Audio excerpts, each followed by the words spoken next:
Hey, everybody. Welcome to Difficult Research. I sound so serious. What? Difficult research. It sounds serious. It is serious. We dive into some expansive, never ending rabbit holes, rabbit trails, I've heard them be called. I'm like, really?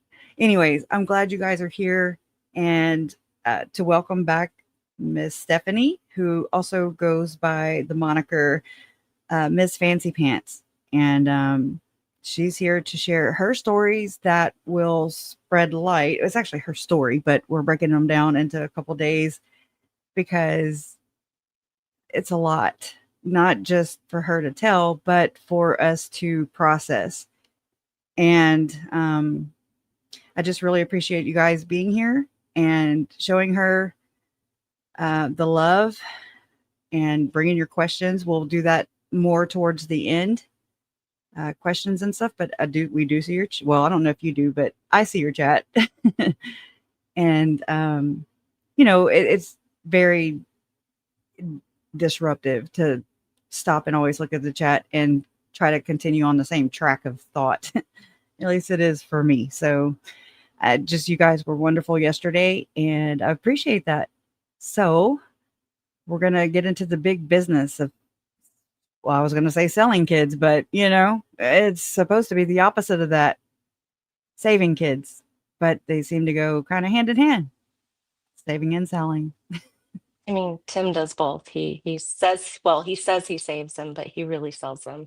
Or his wife does, Allegedly. allegedly. Allegedly. I don't know. We're Those going to, adoptions cost money. but I think, don't they like create the charge, like create the demand, Yeah, like create the middleman thing? That's kind of what I'm getting. they do. Do we need children need families? Do children need families? Do families need children need families? So, anyways, um, I just I cannot talk lately, y'all. This is aggravating. It's like I'm going to turn it over to Stephanie, and she's going to get us started on today. So before that, we're going to, of course, issue a strong trigger warning. We Oh can't yeah. continue to do that because it also becomes disruptive. So just know that this is not for children. I have this video. My channel is pretty much set to no children. And we talk about serious things, difficult things. So thank y'all. I'm turning it over to you. Thanks so much for having me again. I appreciate it, and thank you for letting me tell my story. Um, It's a it's a really hard story to tell, but I don't think my story is unique really in any way here in Utah or within Mormonism. So I think it needs to be talked about a lot more. I'm going to actually go back to the reason I was able to escape my home. Um, it was, God, it was really hard to escape actually. So it was the December that I was turning 16. So my birthday's at the very end of the year, like right at the tail end of the year.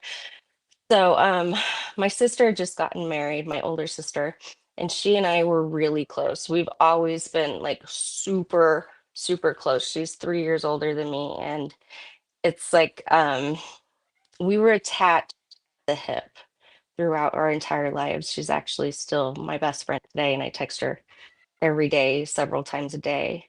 Um, so when she got married and moved out, I freaked out because I knew what I was being left into.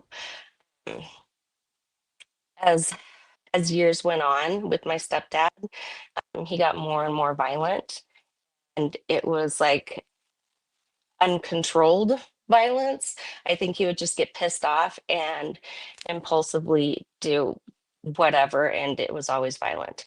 Um, so when I was assaulted when I was 15, so it was like right after my sister's wedding. um, we had my stepsister and her husband living with us, and They were in their early 30s, and the house that we lived in, it was a really, really old house of North Temple and Salt Lake. So how it was, how the house was laid out was it was technically a two-bedroom house. So you walk in the house and there's like an enclosed porch, and then you walk through another door and there's like a big closet. It'd be big for a closet, too small for a storage room, kind of like in between. And it didn't have any light. And then there was the main bedroom where my parents were at, and then the kitchen. And there was a living room. And then off the living room, there was another bedroom. And that bedroom is what my stepsister and her husband and her kids got. So there's two families living in a really small, cramped anyway. Um, so I didn't have any privacy. I was, a teenager. And it was the night of the 22nd. I woke up to my brother-in-law with his hands on me, and I flipped out. I started screaming and kicking and freaking out. And when my parents, when they came in the room, because he had already left, they told me I was being dramatic, over dramatic, that what I said happened didn't happen. He was sleepwalking, or whatever excuse they could think of. So it freaked me out to the point that the next day I went to my young women's leader and I told her what had happened. And thankfully, she had enough compassion to call the police instead of calling the bishop. So she sat with me while I made a police report. She took me to the police station so they could interview me. And then by the time I had gotten home, because she came and picked me up from my house. So by the time I had gotten home from the police station, my brother-in-law had been arrested, and they knew exactly why he had been arrested. And my parents called the bishop. So when I got home, they were super pissed at me. Like, you can't imagine how pissed at me they were. Like, they told me that I destroyed his children's life because he had three young children. They were Oh, wow. toddlers. Yeah. And they told me I was exaggerating. I interpreted things wrong, that somehow I had created the situation and it was my fault. So they That's actually rough. stuck me in that storage room, right by the Oh, front door. There's no lights. And they put a chair against the door so I couldn't get out. And they kept me in there overnight. So oh my God. yeah, it was it Did you was dissociate? Do you remember dissociating or looking back? Did you dissociate at yeah. all? Oh yeah, that was my coping mechanism, was dissociating. It was Right. yeah, I would just go off in my imagination, and that's really how I survived. I'm so sorry this happened to you. And Yeah, right. just want to thank you again for even being brave enough to share this. Thank you. It's so many other people's realities too. So it's Right. important. And I really want to stress that my story is not unique in any way. And that's Unfortunately. really, really unfortunate and horrifying. Yeah. Um, so when the bishop bailed him out, it was right around Christmas. The bishop of our ward, actually, he bailed him out of jail.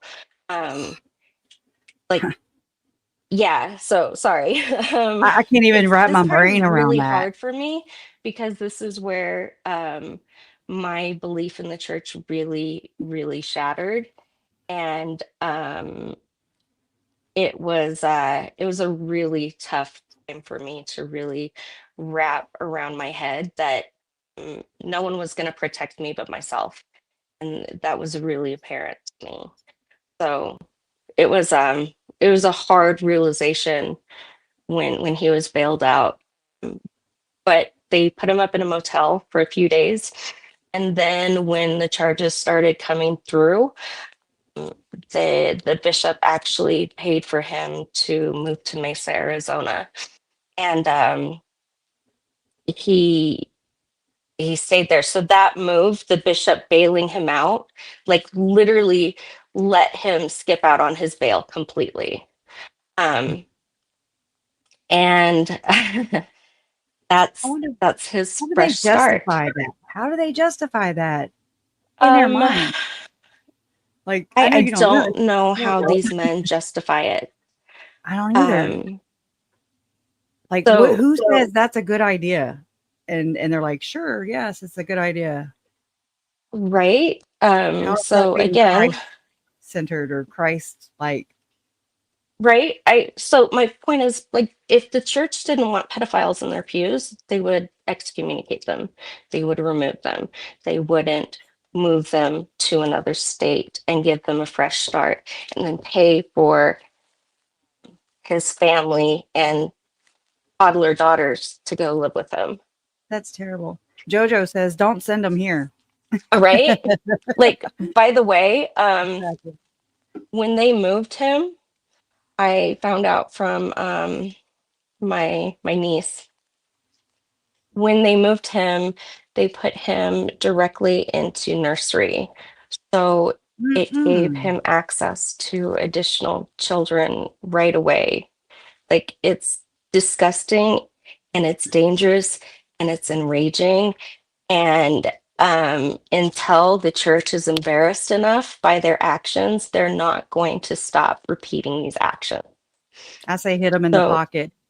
I mean, right, which I mean is ginormous at this point. right, right. And it also gives more validity and credibility to those who do come out and have come out, victims who Mm-hmm, have come out and shared their stories about how this happens at nursery, at primary. mm-hmm, When they're going mm-hmm. to all these places that they're supposed to build a trust, right?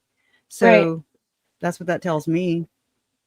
So by the time he was picked up in Arizona, um, it was 11 years later, and he had five additional victims, and Mm.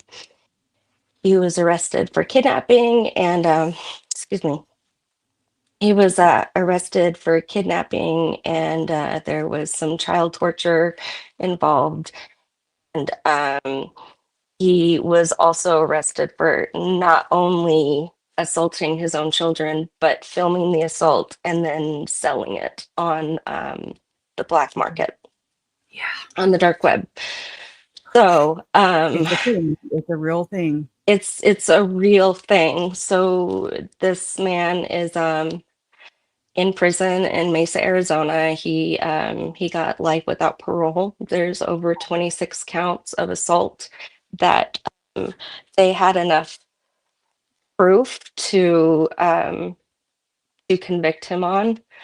So thankfully, he is in prison for life, but that doesn't mean that there aren't other people out there in these churches that are exactly the same. Just like him. And Exactly the same. that seems to be actually what's going on. Hmm. So the church, they call it handling it internally. Um, and what that consists of is it consists of meeting with the bishop. They purposefully don't write anything down um, in these meetings where they are confessing to child assault, because the church hotline actually tells them not to make any record of it. That way they can't be that way they can't be subpoenaed later, and they have no record, culpability. Yeah, they have no record. and they can Yeah. do it with a supposed Hmm. clean mind or something. I learned Right, about the right. LDS helpline a different way, but still kind of through the stories that came out on Vice News Hmm. from the LDS or former LDS women now, whose child, their children were no, the perps were protected, and even though they had, victimized their children, and this Hmm. helpline, this supposed helpline, is what is intersecting what am I trying to say? Intercepting all these Intercepting. things. Yeah. Yeah. And it So made me the wonder about Lori when she was in the mental health, the mental ward, and she supposedly, and this is by her attorney, said that she, so according to Mark Means, according to Lori, she was given homework by the mental health technician to find another attorney because they were apparently going to be replacing hers because they were. I don't know. I sometimes wonder if this is why they even imposed the death penalty, only to take it away, just to get maybe her probably attorney as a away. bargaining chip. Yeah. Or to Yeah, just kind of eliminate Mark Means. But maybe. anyways, it's neither here nor there. But that made me wonder if Lori was given the phone number to the LDS helpline. Okay. And then Lori calls the LDS helpline and ends up talking directly to Daniel McConkey of Hmm. McConkey, Curtin McConkey. It's possible. And I was like, It's oh my, I found all that out at the same time. Like, yeah, oh my God, it's makes me wonder. it's There's some sleazy crazy. stuff going on. Yeah, so the church's process is to first call Kirkton and McConkey, Mhm. church headquarters here in Salt Lake. And then after that, they give the man a blessing and they pray together and they tell the man to do better. And then they put Mhm. him, they don't take him out of any of his callings usually. Oh my Mm. God. I have hardly ever heard of the men getting disfellowshipped or even punished by the church for these assaults. And in the And aren't cases that I know of, the men have not been punished. and don't they believe also that they can cure a pedophile? They do. Yeah, they do. They think that you can pray the pedophile away, but Send them to Jody Hildebrandt I to don't believe you can. Yeah. Oh gosh. So the right church's pedophile like their problem, it fed Jody Hildebrandt. and others, I believe. Yeah, that's something we can talk about later. Um, Oof. but yeah, so their process doesn't involve taking them away from children at any point or protecting the congregation, and they keep it private. So once the bishop talks about it, it's kept private and nobody talks about it afterwards. It's Oh my considered God. taken care of. Hmm.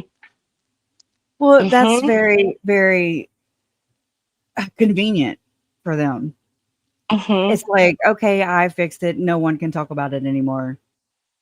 That's so jacked up. Right.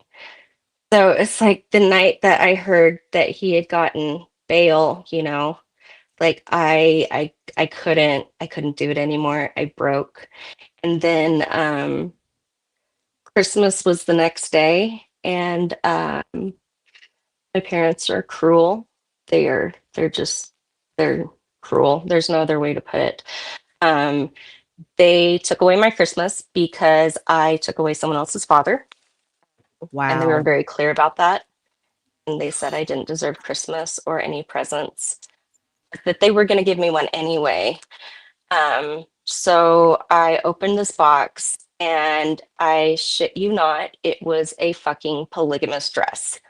I shit you not. It was turtleneck, and then the waist went down to like my hip area, and long sleeves that went all the way down to my wrists with like a frill at the edge, and it went all the way down to my ankles. and I broke, like I cracked, and by the You- next night, Was it a threat, do you think? Or to punish you, to shame yeah, you? Or yeah, that was a threat. They were going to make my life a living hell. If it was bad enough then, they were going to make it worse wow. because they blamed the assault on me. They Yeah. said that I did something to bring it on myself. I don't know Mhm. how me sleeping in my bed um, was me, you know, bringing it on. I don't know how I did that. I can't understand the logic still to this day, but that was their logic, and that's really when I split away from most of my family. I cut them off at that point. That's good on you. Yeah, and it was like the day after Christmas, I that I had made my escape. Like I climbed out of the window in the middle of the night, and it was so fucking cold. Like I just Mhm. remember how cold it was, and I remember just running and sprinting as fast as I could, trying to get like to this hospital that was 4 miles away, and it was the only thing I could think of, the only safe place I could go. That if I told them I was going to commit suicide, that they had to take me. Right? I told them what was The going fact on. that you have to think about this is Mm-hmm. disgusting. That's Mm-hmm. to be like boy crazy and, you know, Mm-hmm. hanging out with your friends, that kind of thing, but not having to find a place that can take you away from your family Right. to get you, Right. to save you, to help get you the hell out of there. Right. Well, I mean, I learned that I was the only one that So was going to smart. save myself. There you go. So I'm I so did, sorry. and I ran, and it worked. They pulled up the court case that was open, and they found that he had been bailed out, and um, because of all that, I was taken away from my mom and my stepdad. The state actually dissolved their parental rights and put me into state custody at that point. So I spent a couple months spent a couple nights in the Christmas box house, and it's really cute. Um, and actually, what's interesting is the Christmas box house was directly across the street from the house I was living in, like directly across the street. Good. Yeah, right. Wow. So behind the Christmas box house, there's like another teen center for it's for runaways and for wards of the state. So I moved from the Christmas box house to there, and I lived there for a few months with a lot of other kids. There was another girl there that was she was my age, and she had gotten pregnant, and her dad was a bishop, and she knew her dad would kill her, like literally kill her. So she ran away, and there were a lot of kids in the group home that were Wow.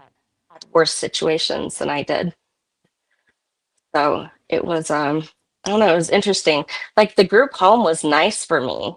It was the first time I ever had freedom and clothes that I could like choose, and I could choose how to wear my hair, and it And not worry was about being preyed upon, maybe right, too. right? Like I didn't Wow. have to worry about some fucking creep coming in and looking at me. And then his excuse being, I just had to pass by her bed to get to my room. Fuck Oh you. yeah. Like, Yeah. and fuck you for putting me in that situation, I bet you mon know? too. Right? La Fibitan. Yeah.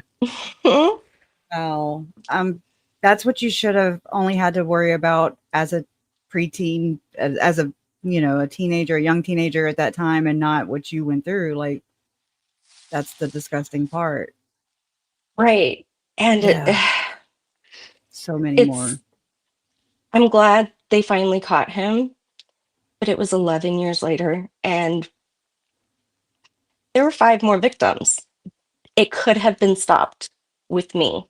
It should Yep. have ended with me. And I did everything in my power that I could to make it end with me. And the church said, No, no, he's such a good guy. Double You must be down. wrong. Hmm. Yeah. Yeah. You're not the Hmm. first person I've heard of them blaming the child, the And the victim. court papers for that case is horrific. It makes my heart sink. It makes me cry and it makes me angry. Makes me really angry. And I Like, know for a fact that man also assaulted my younger sister. my God. Hmm. Was it her fault So too, by chance? it's always the girl's fault somehow. It's And disgusting. you know how before we came on, and I told you about how I watched Mormon discussions last night or this morning from last night, Yeah, with yeah. Real Radio Free Mormon and Rebecca Biblioteca, and they Hmm. had a story on there, and I'm sure I can find it on the net, but about a guy who was in prison for the same thing, and how LDS members, like you were saying yesterday, how LDS members have been putting money on his commissary and supporting him. And that I was just like another testament to what Stephanie was saying, like another another one. And it's one too Can many. you imagine how that makes his victims feel? The same as people reaching out to Lori. The Hmm. same betrayal. Hmm. Um, how could you, you know? I mean, Right, not the same, but yeah, I mean, yeah, that's the only thing I have to equate it to. It right. would. It's I'm surprised the brethren haven't just forgiven them. I can't. I haven't even thought about that. But what if they did? Like, who are you? Who are you? You know? I don't know, but I mean that case right there is really where my distrust for the church started. And it's I've looked back at everything and I see like how the church actually creates the trafficking image that it pretends to fight.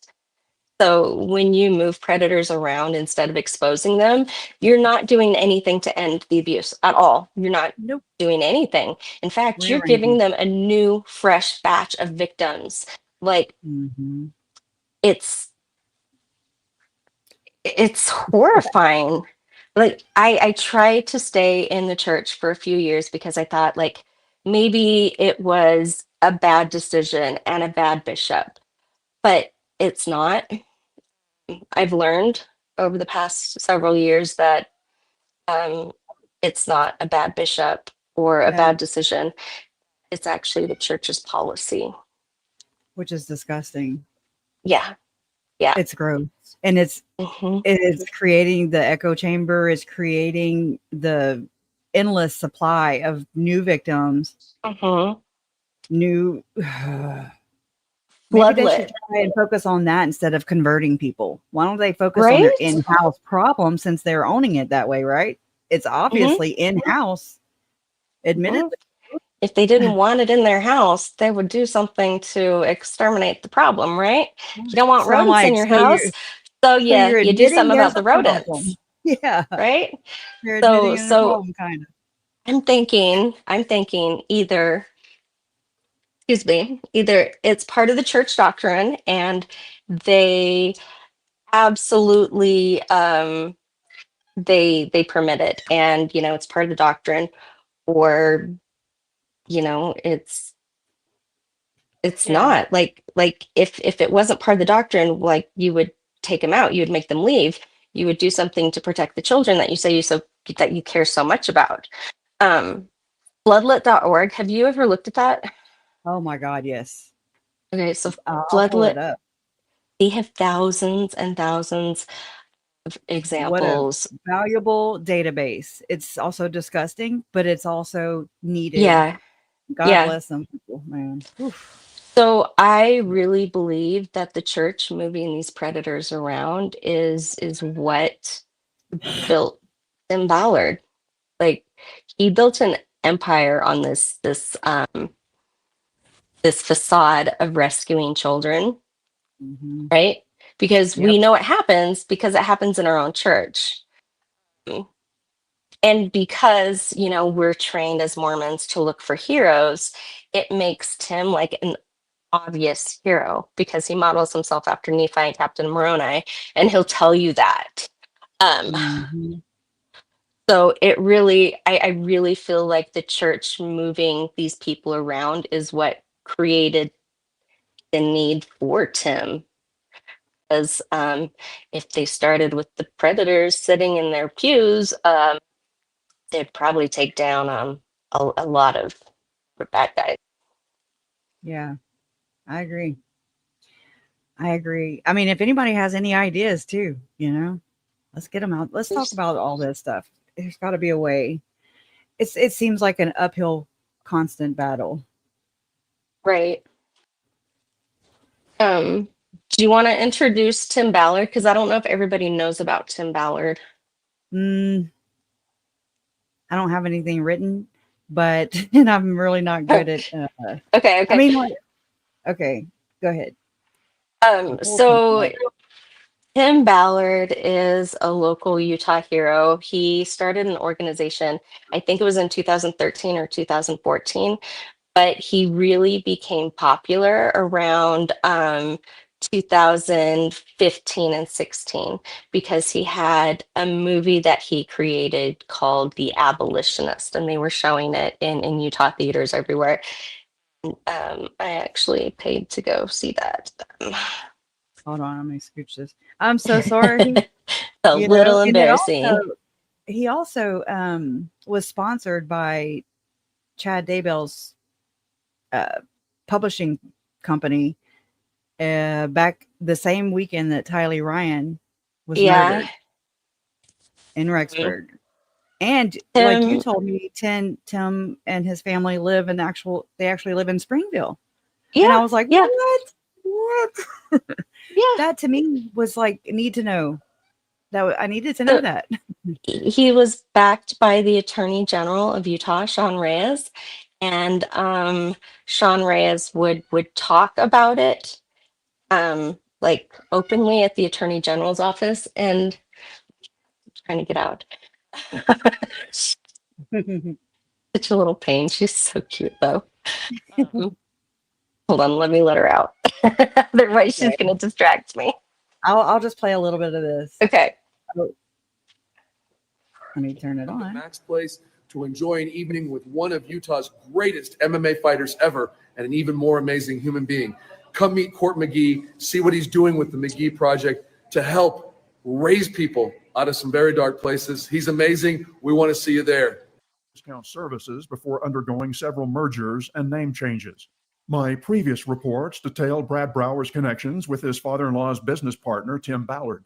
Brower was Father-in-law is M. Russell reportedly Ballard. Russell Ballard's go-between with regard to Tim Ballard's book publishing and movie-making ventures, which began under the auspices of the Utah company Liberty 89. Liberty 89's website showed Brad Brower with his wife, Russell Ballard's daughter, as a board member, along with former OUR president John Moreland and Ken Krogh. It also shows Hugh Vail as a team member and Utah Attorney General Sean Reyes as a course instructor. It's been in the news. Sherston Stockwell, once Operation Underground Railroad's development director, told criminal investigators about a meeting she attended with Tim Ballard at Thanksgiving Point. The meeting was attended by two Liberty 89 principals, Ken Krogh and Hugh Vail, plus Tom Harrison, who purportedly believes Tim Ballard is a prophet. Stockwell told investigators they claim to have visions and special intelligence of the second coming. Tim Ballard was called by God to restore America to the covenant. Tim was very verbal about Elder Russell Ballard's involvement behind it. The same Ken Krogh, who served with Brad Brower on the Liberty 89 board, became an executive for Tim Ballard's Spear Fund after Tim was forced to resign from OUR. Also, Krogh is reportedly very close with Russell Ballard, besides his connection with Brad Brower. So the way you start doing that is this is a 2016 whiteboard meeting that I got my hands on by another wonderful person who's affected by these people. Who is that? This is Ken Krogh at a whiteboard Okay, so meeting. I've never seen Ken Krogh like in person. That's him. he was close with Elder Ballard. He's the one that gave Tim's blessings with Tom Harrison. Mhm. He is with the Spear Fund too. I mean, this guy's into Political many things. commentator Glenn Beck helped fabricate OUR's origin myth. It was in November 2013, a month before OUR good little officially existed. recap. He explained how an undercover federal agent opened his eyes to the horrors of child sex trafficking. Beck said, I'm one sure. harrowing example involved a 5-year-old boy and his 10-year-old sister who were smuggled across the U.S.-Mexico border each weekend. They were It's forced probably to done by their attend parents. drug cartel parties where they were horribly abused and used This as is- sex toys. This is the girl that saved herself. Mhm. Yeah. Mhm. So it's Fortunately, these children were saved. A miracle They did only have happen stories because my of friend children who have was saved onto this themselves. ring. mm-hmm. 3 months later, in March 2014, Beck introduced Tim Ballard's necklace story to his worldwide online viewing audience. And That donor necklace tale was a key part of the impetus behind the formation of Operation Underground Railroad. they were like, oh, The let's clip cook you're up about to this. see is part of a plea for more donations after Beck had already contributed more than $1 million to the Utah-based raid and rescue nonprofit. Not long ago, a horrific video of a 5-year-old boy being sexually abused in the worst way was discovered by U.S. authorities. The boy was No, thanks. 5 and his 12-year-old sister. They had been kidnapped and they had been trafficked back and forth between the U.S. and Mexico. Both were sex slaves to a monster of a man. Well, something happened. Divine providence stepped in, and it took place at the U.S.-Mexico border. The boy was seen by a U.S. official who knew who he was, identified the boy in the video. Who, And the Tim? boy was rescued from the monster. Oh, That little Lord. boy jumped into the arms of my friend, who tearfully held him, told Did him he he, was safe. though? The kid would not let go, fearful that he's This going is to the fall birth back of into the Son of Freedom. dark hands of that monster again. It took a while, but after he realized he was safe, he gave my friend a gift. It's a gift of a necklace. This Timothy. necklace. It reads, "Man Oh. of God, pursue godliness, faith, and love." And you That can buy necklace those meant on everything his to the child. website. It Merch. represented his only hope. It was given to him Rich by his opportunity. sister. That's His gross. last prayer. It His is. older sister gave it to him and said, "Wear it and pray that God will rescue us." Their united prayer was answered. And so United the origin prayer. You myth heard him? began. To be Mhm. sure, in fact, That's that there really was a child end of sex abuse video monster call. involved. Also true. In United. Ballard's origin story, there was a 5-year-old boy who was being victimized. And Tim Ballard was one of the Homeland Security agents. I just kind on of the put a case. mashup But together. big questions about the rest of the story. Had the boy actually been kidnapped? Was he forced into commercial sex slavery? Or, Just as know Ballard would say, being He was trafficked? rescued. Did he really give Ballard a necklace his abducted sister had given him? Ballard's necklace story is central to the still not yet released movie Sound of Freedom. At Here, this point. actor Jim Caviezel plays Tim Ballard hugging the actor who plays the 5-year-old victim. And in this shot, from the movie's preview, the boy hands Ballard a necklace and asks him to rescue his sister, who was kidnapped with him, but sold into sex slavery in Colombia. "Can you help me find my sister?" the trailer caption reads. At the time of the necklace scene, Ballard was a special agent for the U.S. Department of Homeland Security, DHS, Immigration and Customs Enforcement, ICE, Homeland Security Investigations, HSI. This Any is so one of those sad. All acronyms of them. applies. In 2006, he was working out of El Centro in southeastern California near the U.S.-Mexican border at Calexico. Just so you're oriented, let me set the stage. El Centro is 122 miles east of San Diego, which is north of the Tijuana border crossing across the U.S.-Mexico border. San Diego and El Centro are connected by the Interstate 8 highway. The Calexico crossing is south. Are connected by the Interstate 8 highway. The Calexico crossing is south of El Centro in California's lower Imperial Valley. That's where Ballard encountered a serial sex abuser. On July 3rd, 2006, an American man accompanied by a 5-year-old Hispanic boy in a van similar to this one Like I'm boring entered y'all. the long, wide queue of vehicles leaving Mexico going into the United States. The man, Earl Buchanan from San Bernardino, had no identification for the Oh, boy. that's so where he was Lori directed and to Tim are the from. secondary inspection area Oh. where border agents take a closer look. We got intel an American man was kidnapping children in Mexico, smuggling them into the United States. And in San Bernardino, you can look this case up. His name's Earl Buchanan. You can look it up. You can Google, there. learn all about the case. He had a compound up in San Bernardino where he was taking the kids and he was filming his sex acts with these kids. He was having He sex would- with them Yes, and and filming it. And then what, selling it online or? Keeping it for himself, sharing with people. Gosh. And so this guy's coming across the border and we're on the scene and we get the kid out, this 5-year-old boy. And it was the moment that he ran. 5-year-old boy. 5-year-old Oh my boy. gosh. And I recognized him from the video. No way. And I was like, oh my gosh, I've never seen one of the kids from the video. And I'm like, I didn't know, I had a physiological reaction. Yeah. Like I didn't know if I could handle this. And then the kid kind of inherently knew we were the good guys, right? So he runs to us and jumps in my arms. No way. And he's like he's holding me and he's shaking. And I'm just like, oh my gosh, does he speak English? Does he speak Spanish? Maybe both, I don't know. And he spoke perfect English, which was haunting to me because the only reason he did was because he had been with this guy, as it turned out, since he was taken as an infant. Oh my gosh. And he said to me, like no 5-year-old should ever have to say to anyone. He said, I don't belong here. This is what makes For me doubt whatever the reason, argument. the necklace pendant in the movie is round and not shaped like a dog tag. In any event, as the origin tale goes, the boy gives it to Ballard.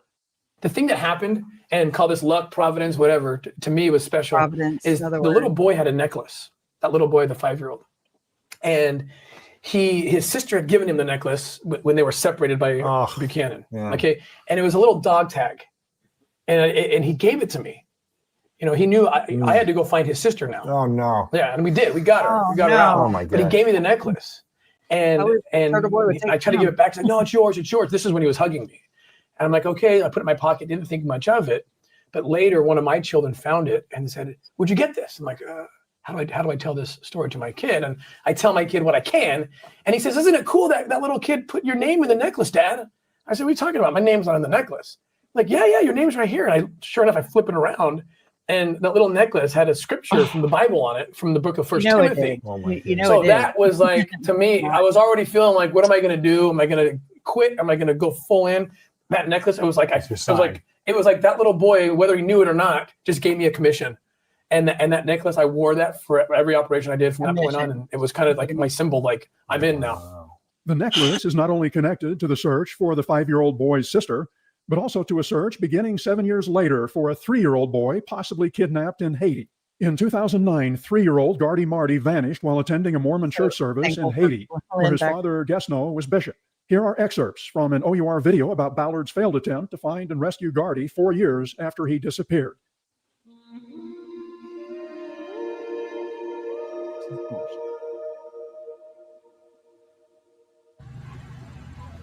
He was 3 when they took him. When that first happened, I couldn't sleep at night. I couldn't even get into my house and sleep because as a father, my job is, getting my son back. I remember reading the story and there was a picture of Gesno. And my heart just melted for him as a father. I have enough experience to know very little is being done to find this little boy. And I said, I am in. Now what do I do? Both times I made this promise and the US government said you can't do it. It's outside of our jurisdiction. And it was my wife who always has the easy answer. And she says, well, you've made these commitments. You have to quit your job. We got to Haiti and we worked with law enforcement. And we went into this place, this dark place, to find Gardy. It looked like an orphanage. But what it was a trafficker trap. A trafficker trap. We found the kidnappers. We cracked the case. You probably got other There's people. 28 children that were rescued, but his son was not there. So those Even though picture, Gardy those was two not at kids what that he's Ballard pictured claimed. holding, those are his 2 children Yeah. that he actually he bought them in a sting, and then he was just going to send them back to the orphanage. And the government in Haiti actually made him take the kids. What? It's true. It's true. I It's didn't true. think that because it made me wonder this, and I know it's going to sound insensitive to people who believe in Tim Ballard, but I don't believe in Tim Ballard or his commission, whatever he said. I don't believe any of this. He is just a storyteller. He says so himself. And it makes me think that he bought them and he displays them on everything that he tries to present himself like he's just this genuine great guy. To me, they're just accessories. And I hope Yep. and pray that they're not treated differently, but I have my doubts. I'm sure they are, unfortunately.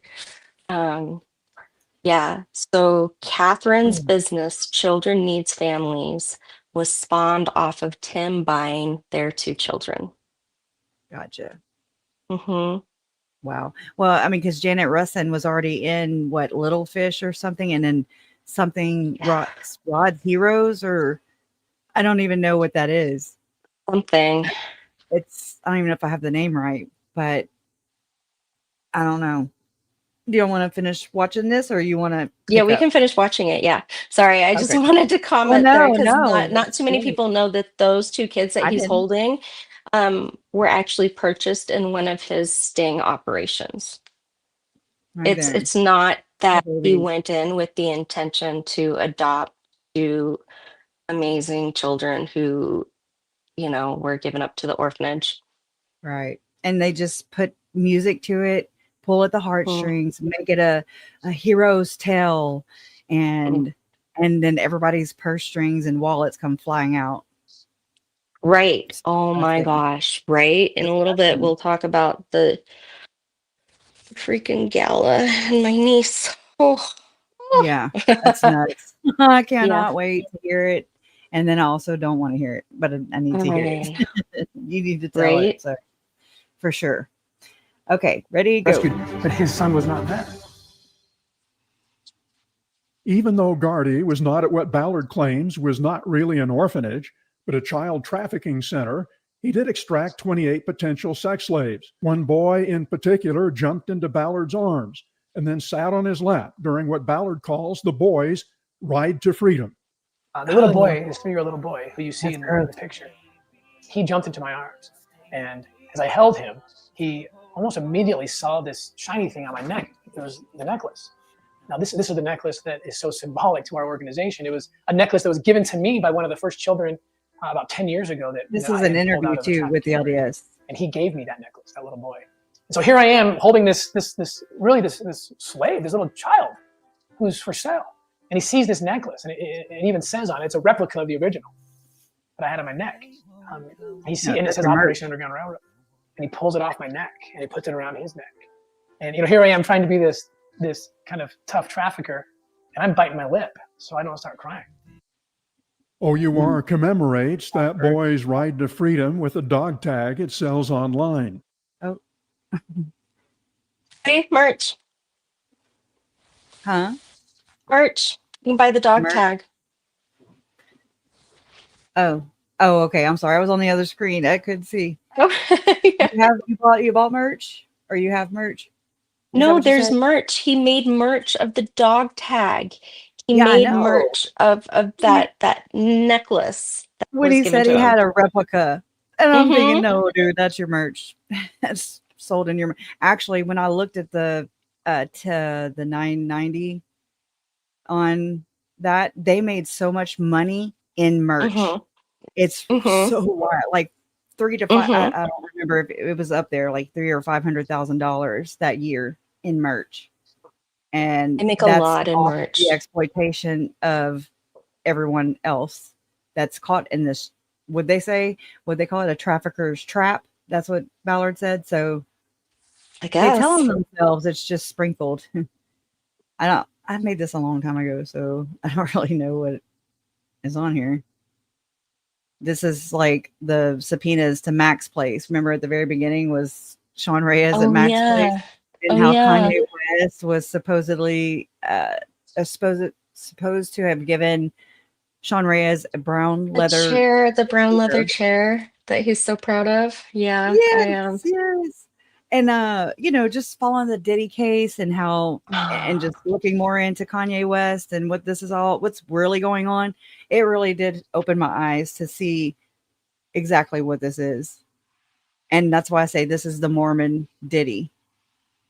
Yeah, he Except kind of is. Mormonism is the drive, like it's the vehicle that they use to exploit, just like it looks like to me hip hop is the tool used by Diddy and others, allegedly, Hmm. since he didn't get convicted for that. Which Hmm. is shit. Yeah. And he Yes. tries to, the way he has gone after the accusers is disgusting and confusing people even more, you know, Uh-huh. that are still supporting him and his quote unquote cause. I'm inviting you to Mac's place. Yeah. Tim's had so many backers, Hmm. you But know, Elder people Ballard just made him. trusted him. And it Elder was Ballard, Mormons and non-Mormons, you know? yes. That's why, you know, people are, they'll ask me, is this person Mormon? I'm like, it doesn't matter.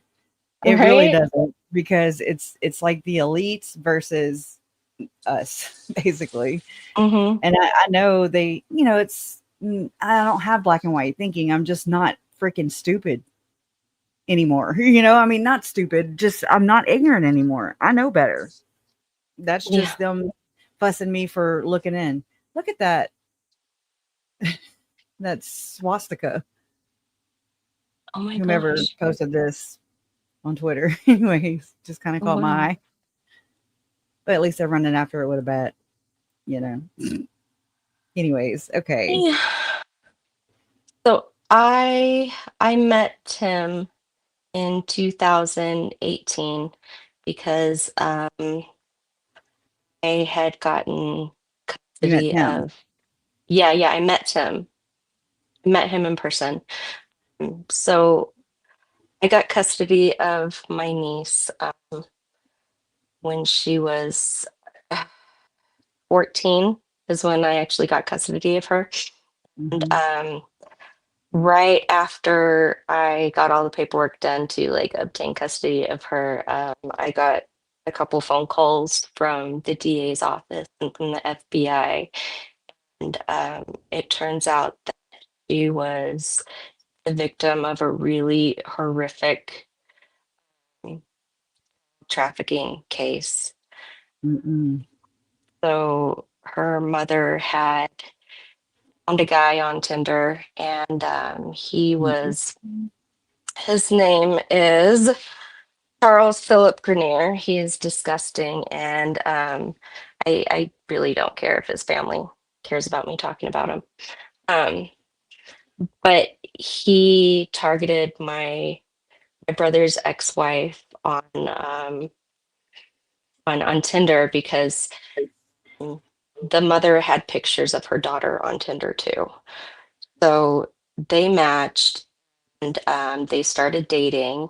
This guy had a fucking ankle monitor because he was already on parole. Like he had just been released from prison and was on parole for child exploitation. So he was taking scantily pictures of children and exploiting them and selling them on the dark web. And my brother's ex-wife decided that he seemed like a good guy. Sure, let's give him another chance. Um, so they started dating, and the mother told the daughter to do whatever the the boyfriend wanted.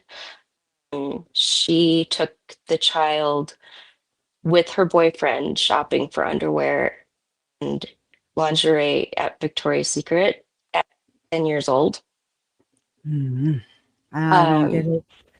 right. And I'm telling this because I see the mother as trafficking the child. A normal person doesn't do this Nope. without nefarious intents. There is no good intention when you're buying your 10-year-old or your preteen lingerie. There's no fucking way in the world. It's Nope. cute. There is nothing good about it. Like, Nope. you have to be fucking stupid to think that there's anything okay with that. Yeah, And you're the I problem. You're the really, problem. You're the fucking right. problem. I really hope she hears this and I hope it gets through to her. Like, you have to be fucking retarded to do something like that. Your brain has to be at like I don't know, 10% capacity if you're going to do that.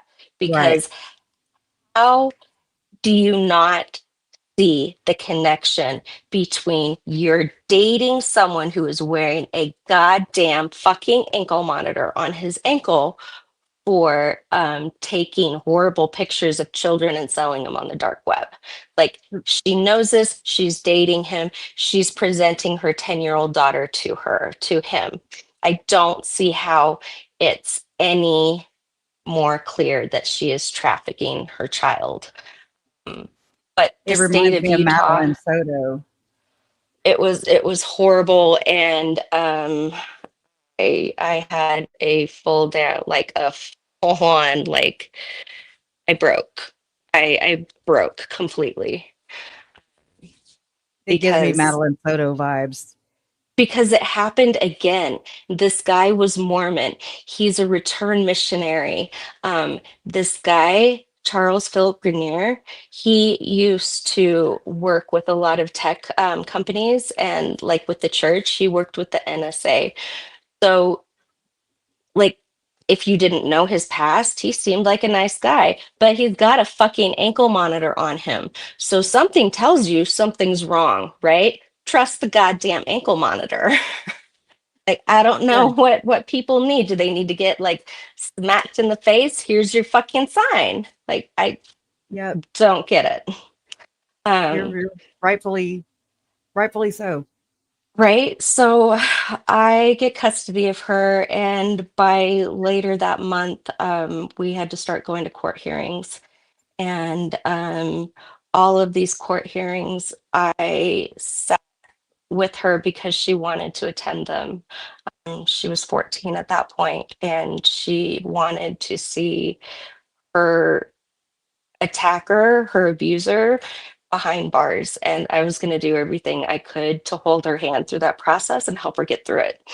So we did. We sat at every single hearing until, like, I couldn't take it anymore, because every hearing gets darker and they give out information. And the way that the justice system works is they blame the victim. And it's Mhm. horrific. And there is no fucking way that it is a 10-year-old's fault that 30-year-old man is taking advantage of her. There is no way. I don't care if she is walking around naked and trying to be seductive. I don't care. Like, there is nothing a child can do Mhm. puts the blame on them. Like, there's nothing. Like, it is not the child's fault. And I don't understand Never. why these other people cannot see that. Um, so I was watching like this rerun of my own nightmare that had like played over and over, because I had to participate in the trial for my attacker that was moved to Mesa. So, like, I had to give my statement for that trial in 2012, and then this is, the end of 2017. It's not that much later, and I'm dealing with um like the same thing over and over again. And all I can think of is it's repeating itself, and it has to stop, right? It has to stop. Someone has to stop it. So I've been trying to get in touch with Tim for months, like writing emails, trying to call, leave messages, and nothing. And I was working up at Thanksgiving point, and I it was like the day after a hearing, and I started bawling at work. I broke down. And one of my coworkers was so kind. He knew Tim. He was in his ward, and he drove me to his office, and he set up the meeting, and he literally demanded that Tim listen to me. So I am, forever grateful to that man for listening and helping in any way he could. I can't think of him enough, even though it didn't turn out the way we all wanted it to. Like, that intent to help was still there. Who, And with Tim? With n- Tim or the well, other man? with the man that introduced me to Tim. Okay. Okay. Like that was a huge thing for him to do, right? Yeah. For So you, it empowered you. yeah, absolutely. Because even though Tim wasn't there at these court hearings himself, Tyler Schwab or Jessica Mass was. And so and sometimes they were both there together. And so they really they said that they couldn't offer little B services because they didn't offer care in the United States, but they offered emotional support and they could go to the hearings with us and sit with us. And Tyler said he had never actually seen a child trafficking case before, so it was a learning experience for them Interesting. as well. How do you go and present yourself to the world as an expert, but you've never seen a trafficking case? That's my thing. Yeah, that's a good question. That's a good question. He did How are you preface an it. expert? He did preface it in the United States. So, but still, Okay. how have you not seen a child trafficking case? Like, But then you're overseas acting like an expert, being right, endorsed, being presented as an expert, getting donor money as an expert. That's what I'm saying. right. That's false credentials. That's not right. Mm-hmm. So, It's part of the problem, is basically what I'm saying. mhm. Oh yeah.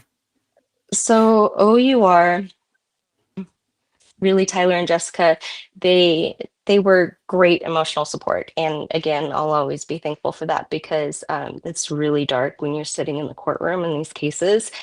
And it's it's a child that you love so much with all your heart, and you have to hear the pain that they've gone through, the pain that her mother, you like put her in.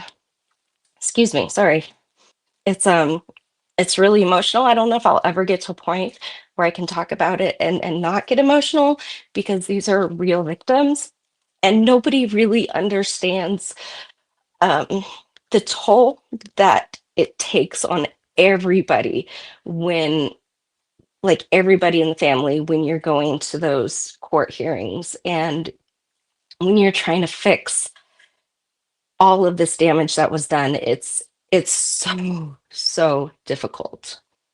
Um, so anyone who like just was like kind of understood what we were going through was really welcome, as I'm sure you can imagine. Um, so with their aftercare, they claim that they do all sorts of aftercare. Little B was only offered a service called Bridal Up Hope, and it was equestrian therapy. And they didn't help with payment at all. They just said equestrian therapy is supposed to really help with trauma, especially when someone's been through, such horrible trauma. It really grounds them and connects them. So those lessons are like $200 a lesson. So I'm taking her weekly up to Alpine, like to do these lessons, sometimes twice a week. And it was so freaking expensive. So I Yeah. just want to again reiterate they did not ever financially with any recovery services. Mm, Wow. Yeah, But I bet yeah, they claimed her as one of their rescues. they did. They did. And Mhm. at first I thought, well, if they're rescuing real children, even though little B saved herself, because she did, she went to a school teacher and told them what was going on, and they're the ones that opened up the police investigation. So she definitely saved herself. Nobody saved her but her.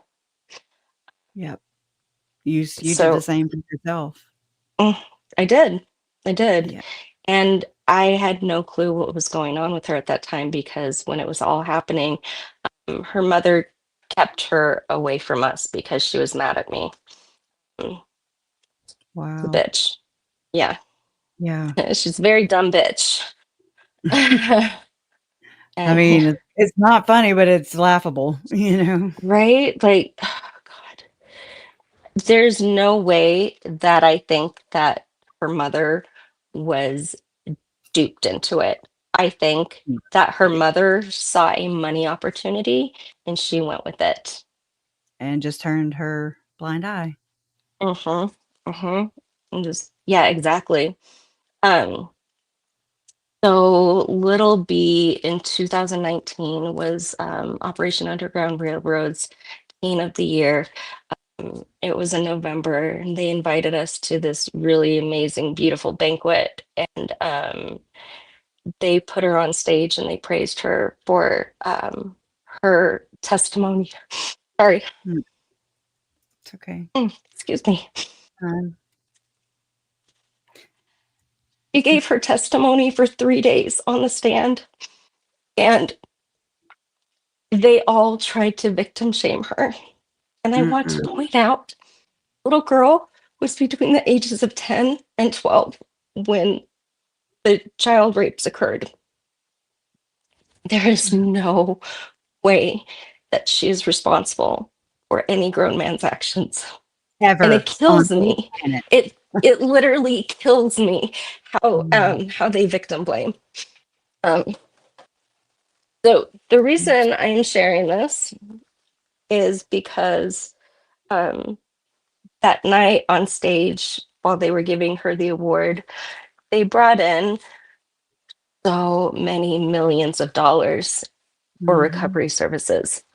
So many millions of dollars. I think that year they brought in between 26 and 50 million dollars. Um, they don't keep great records. If you look at their charity navigator, they actually get a D because of their visibility into their finances. So it appears that they bring in between 26 and 50 million dollars a year in donations and fundraising, and then about 1.2 million dollars goes out in what they call survivor care. So I don't know what they're spending the survivor care money on, but they had a beautiful little girl on their stage that desperately needed their help, that That didn't need to still be further desperately exploited. needs their help. That And didn't need to be they exploited more. he That's didn't need the to be thing that I exploited more.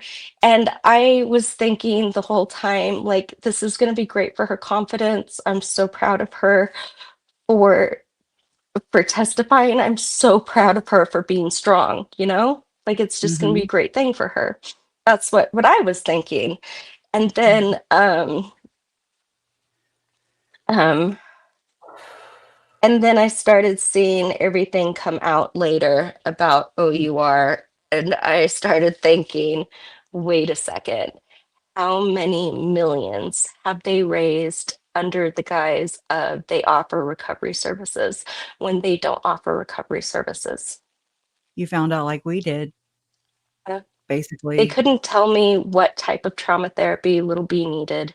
They couldn't give me a list of therapists that were trauma certified. Mm, I actually got in Wow. touch with the Asian Association of Utah, and Mhm. they're the ones that helped with therapy. So, Thank um, God. yeah, yeah. And it's Um, called the Asian. it's called the Asian Association of Utah. Okay, thank you. Wow.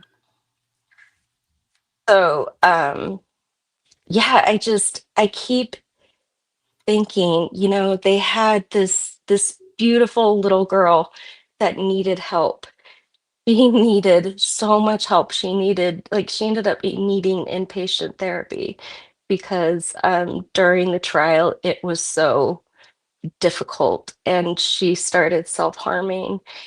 And I was so worried that I was going to come home to a dead kid because she cut too deep.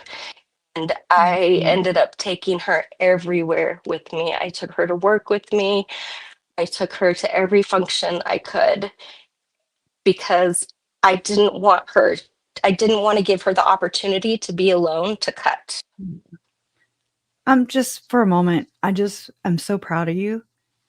And I Thank think you. that every girl needs an aunt like you.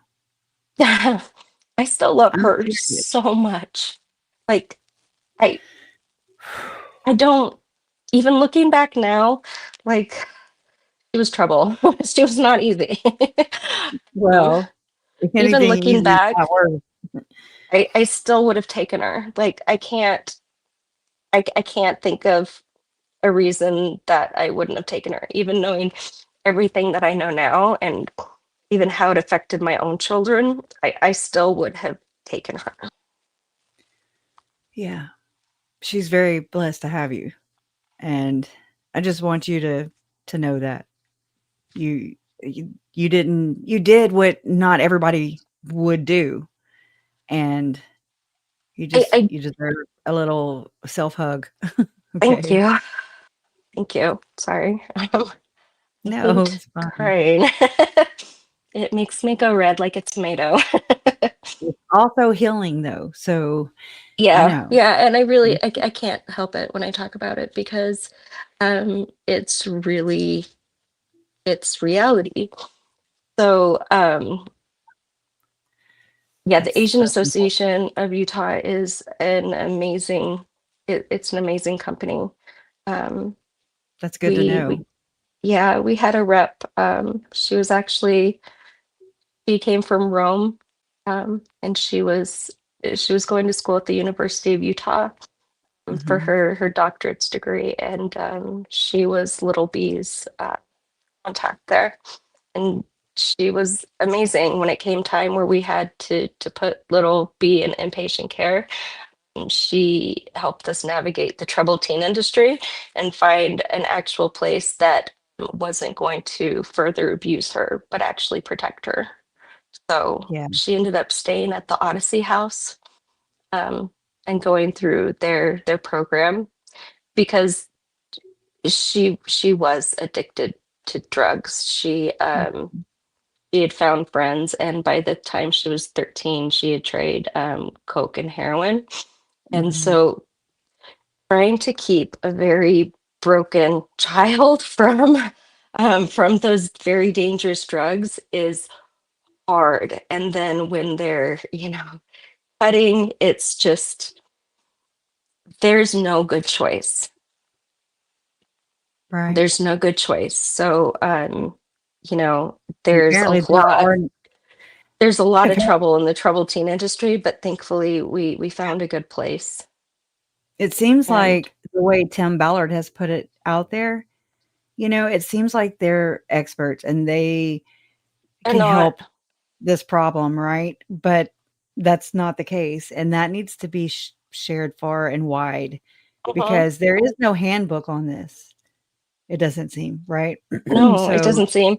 And I want to know if little B doesn't qualify for her services, having her rape filmed mhm, and distributed all over the world, bounced from servers in Romania and back to Poland and then back to the US. Like, who qualifies? Who right. gets this service? Like, Mhm. If what she are they didn't, who looking else for in their does? victim? Yeah, right, You gotta right, be the right victim, and that's something I've right. learned. You gotta be the right one. And the thing that I've learned through all my research and going through this is you're not going to get kidnapped by a stranger on the street and be trafficked. It's going to be someone that you know. It's going to be a family member.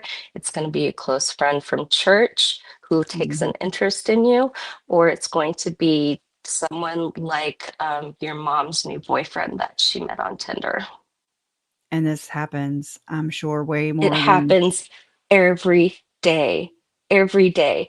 And if Tim would look at his own goddamn state and maybe start there, mhm. maybe, I don't know. Well, that would kind of destroy his monster. Look, I've that he's joked built. before, Stephanie, and I've been like, you know what? You want to save kids? Tell you and your friends to just stay home. Just stay home, and then the world will be a safer place. That's Right. what it feels like. I know. It's not what everybody wants to hear, but it's like, I'm just saying, just imagine how many less victims there would be. Mhm. Just saying. So, my I wanna niece's share. predator was also Mormon, I'd like to point out. And he was also reassigned. And he was going to church when he met my ex sister-in-law. So, what the Ballard audience doesn't really see is that the monsters that he's chasing are actually the same ones that the bishops create There by you go. moving them and giving them a fresh start. And if the church reported every offender instead of relocating them, then Utah Mhm. wouldn't need a savior narrator like him. Like, we wouldn't need that narrative.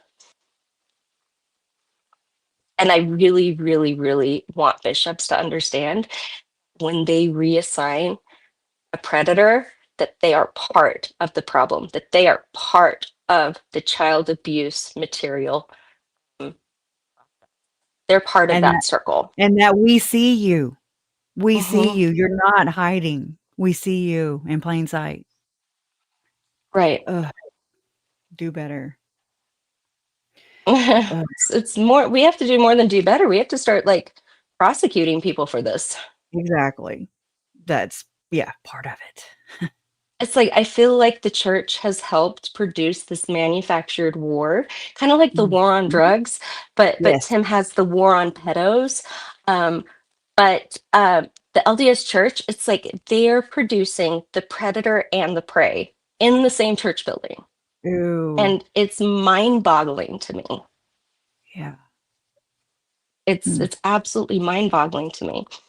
Mm, I also I want to point out that my younger sister's abuser, um, he wasn't until 2012.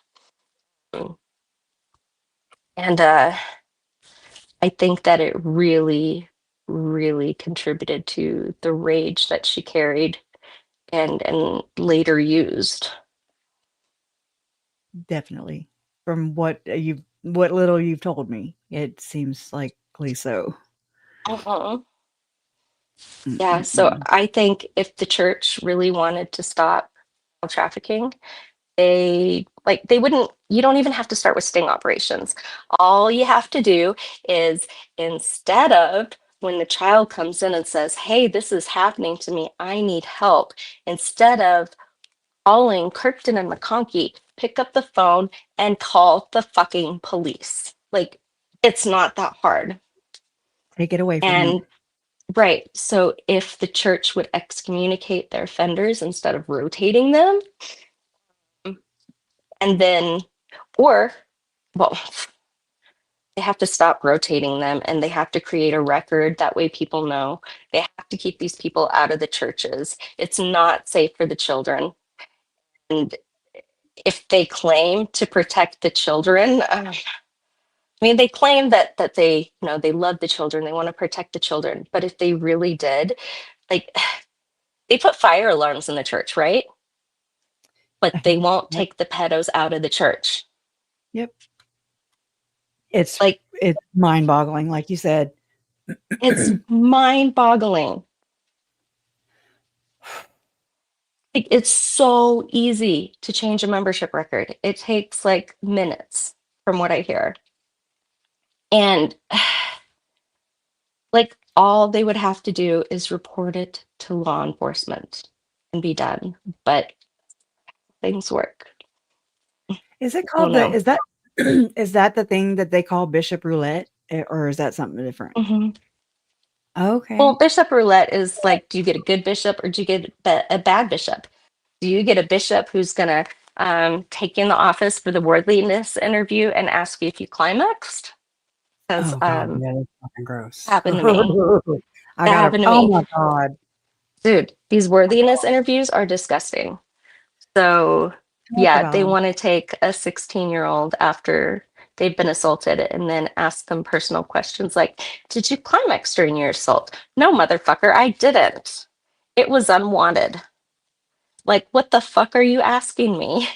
And like, I don't know if people understand this, but it sparks like a rage inside that if you let that rage simmer and you don't let it out, it creates um, all the Combustible time bomb. A ticking time bomb, it as creates a Lori ticking said. time bomb. Yeah. Yeah. Oh my I, God, that never made more sense than it does right now. mhm. Wow.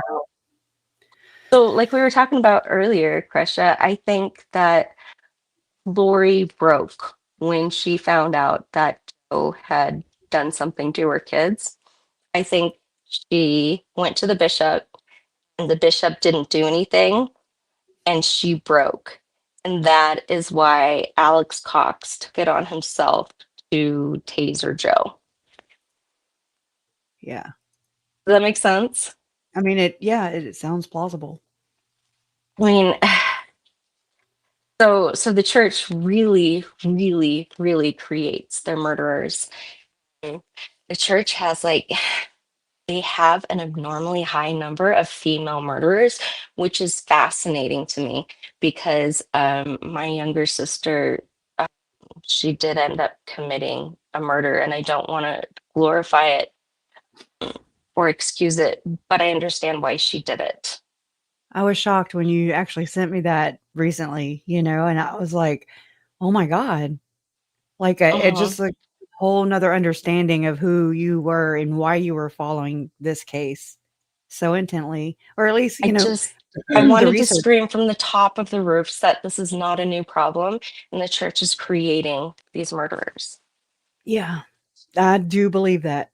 That is that's perfect way to say that. Because And I don't feel I crazy. I know for a fact if my abusers and my sister's abusers would have been arrested and prosecuted, um, she probably wouldn't have done what she did. She she moved to West Virginia and she met a group of friends there, and one of the boys, an uncle, was also, I guess he also taught Boy Scout, and her friend said that the guy had assaulted him as a child, sexually assaulted him. Mm, So my sister went with this group of friends, and they decided to kill and rob him. wow. And that's what got And us talking so, about yeah, Nephi. yeah, and so she's spending life without parole in prison, and I I have so many mixed feelings. I love her. Like don't misunderstand. I do still love her. I don't I don't believe that murder is an answer.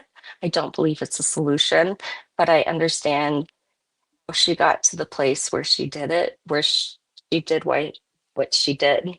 It's because she had been treated horribly her entire life. Everything was violence. And so she used that same violence that she had grown up with to solve a problem, to solve someone Mm, else's problem because she couldn't solve her own. right. Kind of like an avenging angel. And so Yeah. I didn't plan on asking this because it just came to me, but so you can kind of relate to Summer Shiflett I in the guess. Yeah. sense Yeah. that, I still love Lori. I don't hate. And that's like, people get mad at me when I say that. And I'm like, why? It says more about, like, that's not the type of person I am. I don't Really hard to forgive. hate Like, someone that you you can loved so forgive, much. or that you trusted and just never could see that happening, but it did happen. It is what it is. I don't really care, and I strongly dislike how her family enabled her. Hmm. and that's a whole nother topic. But I know, I mean, right? I feel for Summer. I feel for them. I feel for Adam. I feel for I the do. family, the I do. parent. I do. I feel for them. I understand it. I get They're it. mad I too. do. From a And they have, different level, I get it. yeah. Um, I guess because they've never really spoken out and answered my questions, and the way they've kind of been so insensitive about things, like, really resurrecting weird that they Alex would do talk, that. and saying, where they're going to have a conversation with him, but they're feeding them their own script, like, I'm sorry. No, that's how you would react. That you're putting that on to resurrected Alex AI. And to me, that's just so insensitive. Like, you can't say that you're here for the victims and then do some stupid shit like that. Right, right. And yeah, it's really, I have a lot of empathy for different types of people because my sister is a murderer. So I think I'm a little less judgmental of the other families of murderers Yeah. because I know what creates it. And I know that they've already been through hell. And through Mm. your experience, it's Mhm. but Yeah. you've had these thoughts, you've thought about these things. So I don't Mhm. think, and it's like, I don't want people to have to go through these kind of things in order to find out. I I just want to share, and, like, I think it's important that you're sharing, and hopefully Mhm. people can just take like, trust what we're saying here, Right. and know that this isn't just a one-off. These aren't just in, like, isolated incidents. This is, Mhm. it's like programmed to kill. It's a Kind of perfect is. formula. It kind of is. And, I want to talk about that tomorrow and go a little bit more in depth in my sister's story and then compare it to some of the other female murderers, like Lori, and then also, you know, into Ruby Frank a little bit. Hot mess express, man. She's Hot mess. mainstream Mormon. You know that? She Yeah. was also she would have also been the mom smacking her kid her infant in the face in the foyer of the church. I mean, Putting her son's head in the toilet. for real, like what the fuck? How do you see a kid and think, I just want to stick your head in the toilet? Especially when it's your own kids. Like I You hear see my me? kids, Yeah. even when they're being little shitheads, and I'm like, you are so freaking adorable. Like I love you Right? so much, but I have to ground you. Or having the sense of self to say, "Okay, I'm really aggravated right now." I've done this where I'm like, Right? I've gotta put a wall between us right Like now." we will You talk know? later. And I cried. I stood down the other side of the door, just in tears, because I was just like, "What in the hell do I do?" Like, but Mhm. I never went the other route. Yeah. Like And I can't imagine it. I can't wrap my mind around how my mom either allowed my stepdad to just do whatever he wanted, or was she using him for punishment so she didn't have to do it herself? I don't know. Maybe I know she both. was not a nice person. That's what I remember. Maybe She's both. vicious. Resentful, Mm-hmm. like a punishment. Mm-hmm. Yeah, like Yeah. they really got into the whole spare the rod, spoil the child scripture. Mm-mm. I don't like that. Thanks, Miss Mojo. Yeah. Yes, thank you, Miss Mojo. Wow. And she's doing relatively good today. Little B is 22 now. Little bee is so cute. Little bee. Mhm. I'm not gonna call her name. No. Mm. And Um, yeah, we they named her we another family member's name in oh no. in the court documents. So I'm not gonna call her that because someone's gonna get confused. Like, Yeah. so I don't know what to call her.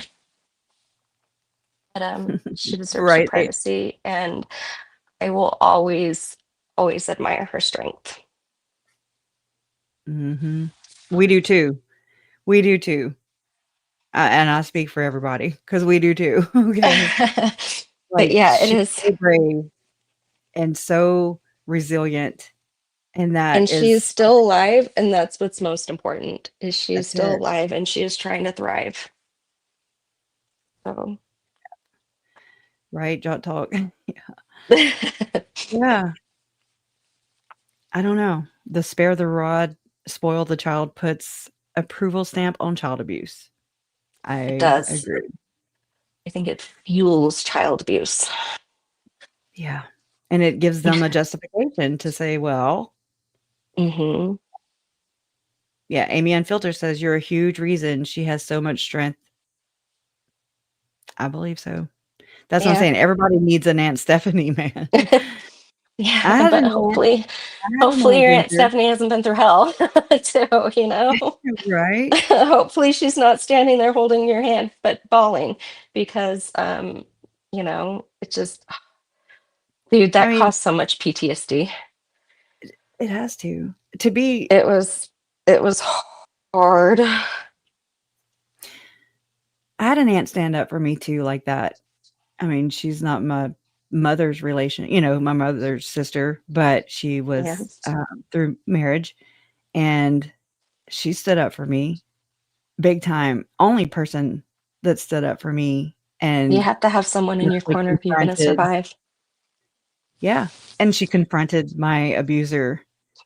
But It's like she acknowledged it, and she like took up for me because he also retired and became a school bus driver. Do you see what I'm saying? So, why? Like, and I live over here. So, what it's I'm everywhere.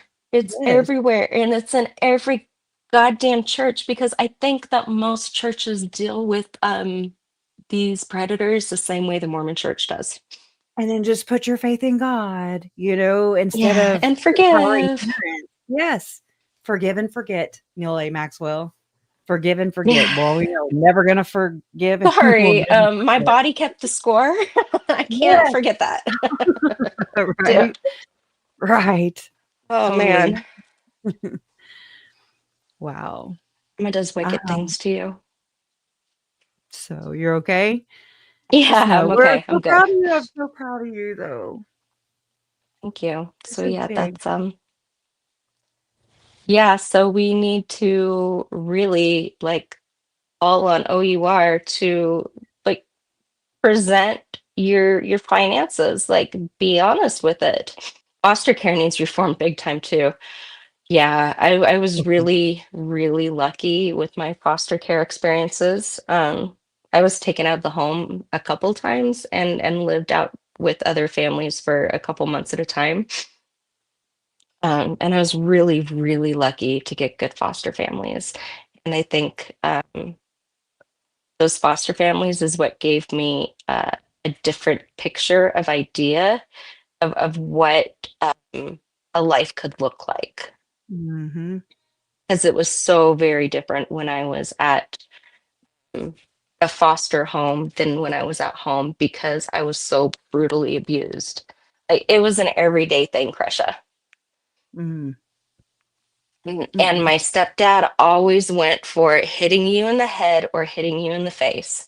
Like that was his Mm. thing.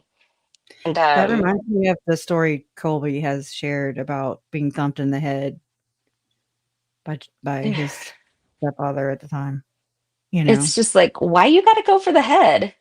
I Yeah. honestly think that part of it is because my You don't stepsisters are not conventionally beautiful.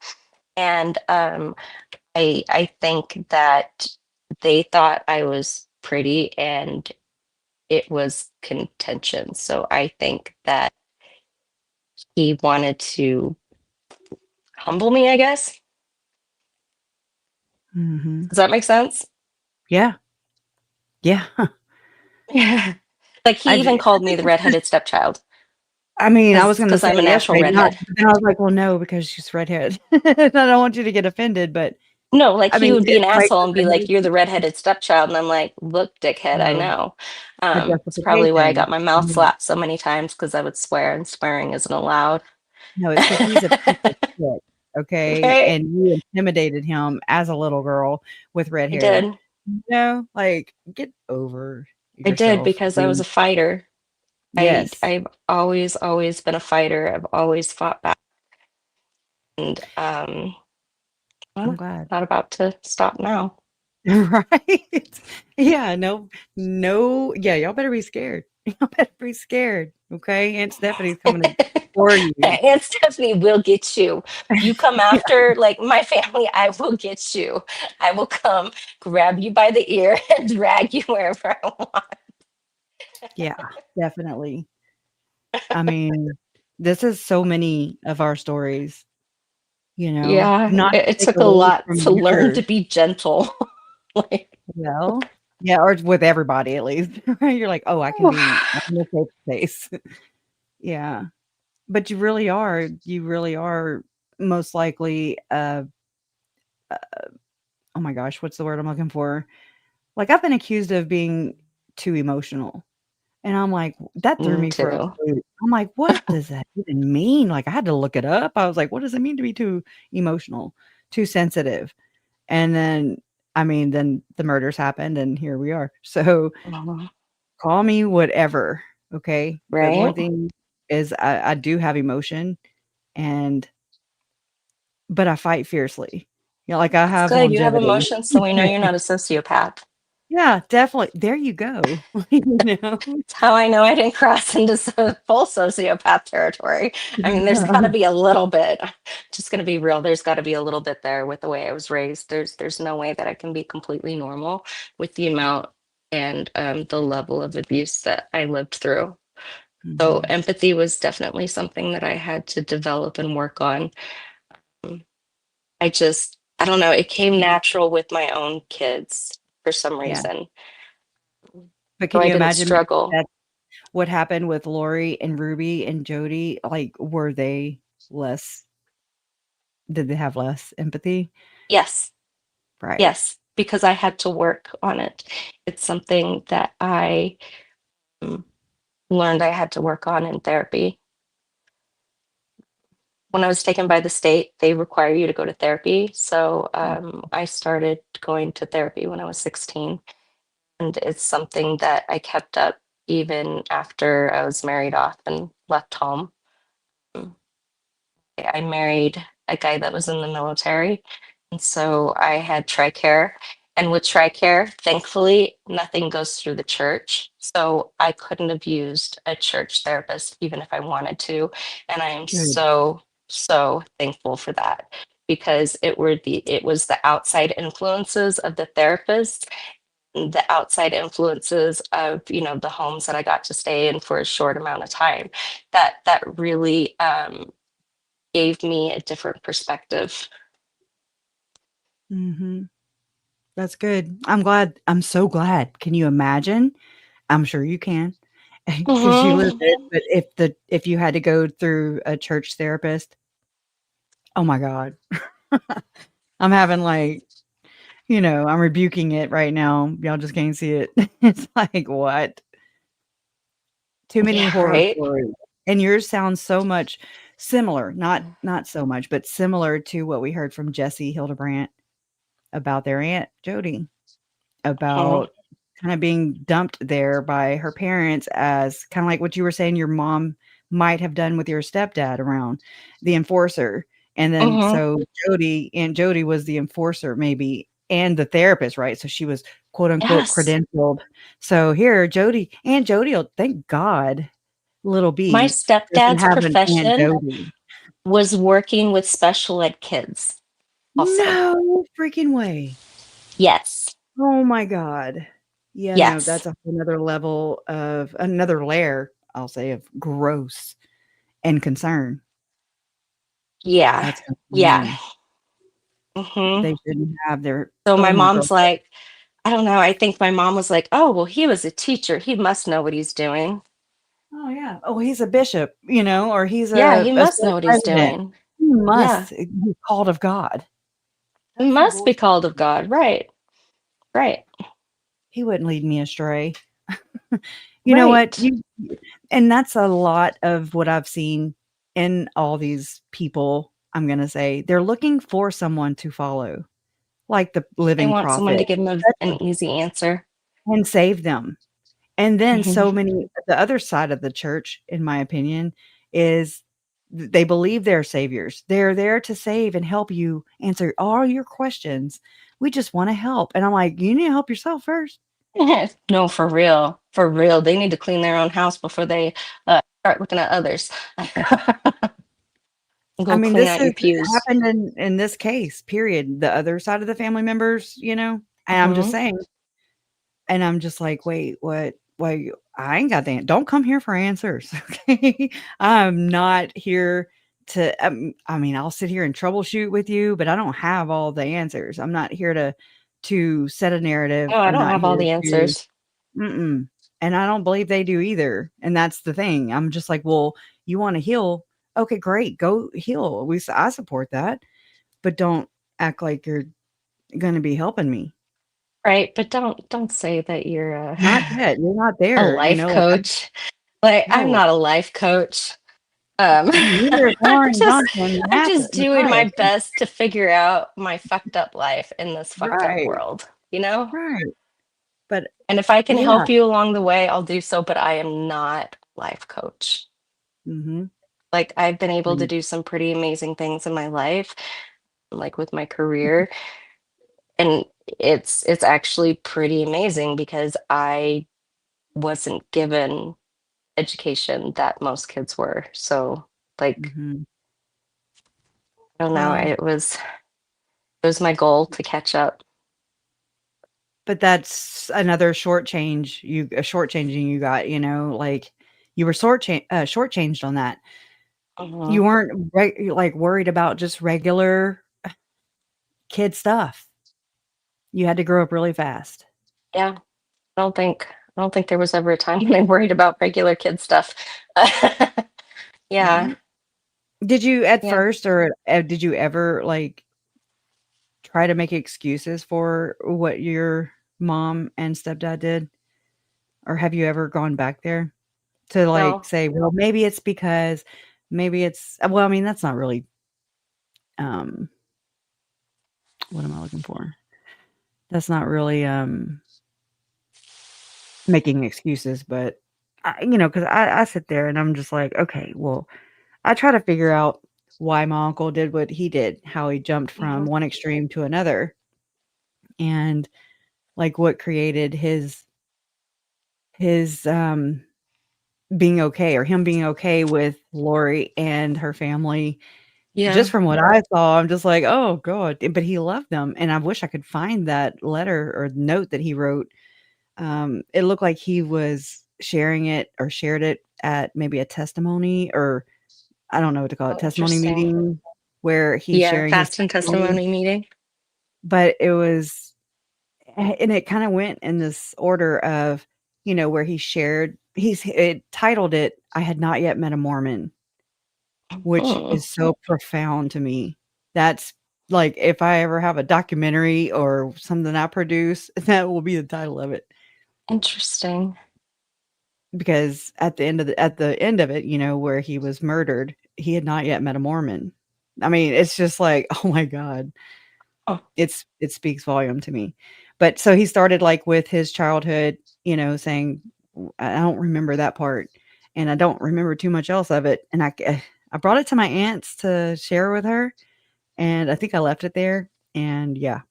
She's like, "I don't know. I don't remember." So, anyways, I'm so mad at myself for mishandling that, you'll find it. and You'll find I've it. been praying for years now. I'm like, "Come on, that way I can read you at her sentencing," but, you know, I don't know. But he did. He said that he loved the fact that they didn't promote drinking and things like that, and you could have Mhm. fun sober, Yeah, so being I you know that can that have fun maybe helps sober. him be Right. sober, um, Yeah. and it just makes me wonder and be more curious about my mom and her siblings, about their upbringing, I'm just curious Mhm. just to know generationally what they had to deal with. I mean, I have, a few ideas, but, It would be interesting to hear your mom's story too. yeah, her Like I want full to I want story. to hear your mom's story. Hmm. Tanya, my mom really tried to reconnect with me after I had my twins and we lived in the same city again. Oh. But I Yeah. was never able to emotionally connect with her and I never trusted her. She passed away in January 2017. And I had just gotten my first tattoo. Yeah, I just She got my was first so tattoo in 2016 and I was, totally leaving the church, right? And oh yeah. my mom was on hospice and so we moved her to Utah to finish hospice and I remember going in there to, try and help her. She died from cancer and at the end I didn't just see my mother, I just saw a woman in pain and all I wanted to do was help ease her pain. So I put Oh, everything aside and I tried to just be there.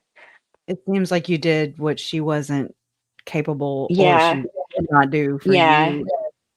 She was cruel though. I also had my nose pierced. So I had my nose pierced and I had a tattoo, and she Little told me demon. that I wasn't her daughter. Her daughter Oh. wouldn't defile her body in that way. Well, her mother wouldn't So I'm let like, other nice, people mom. defile her body. Right. Nice, Oh my mom. god. Thanks. You're dying, and you can't just say, hey, Stephanie, it's been years since I've seen you. It's great to see you. Thank you for Maybe, being here. maybe I'm sorry for stuff that happened. Right. I don't know. But No, that's she ended up telling me that my life was no different than anyone else's, and I'm just bitter and oh. holding a grudge that I need to let go of.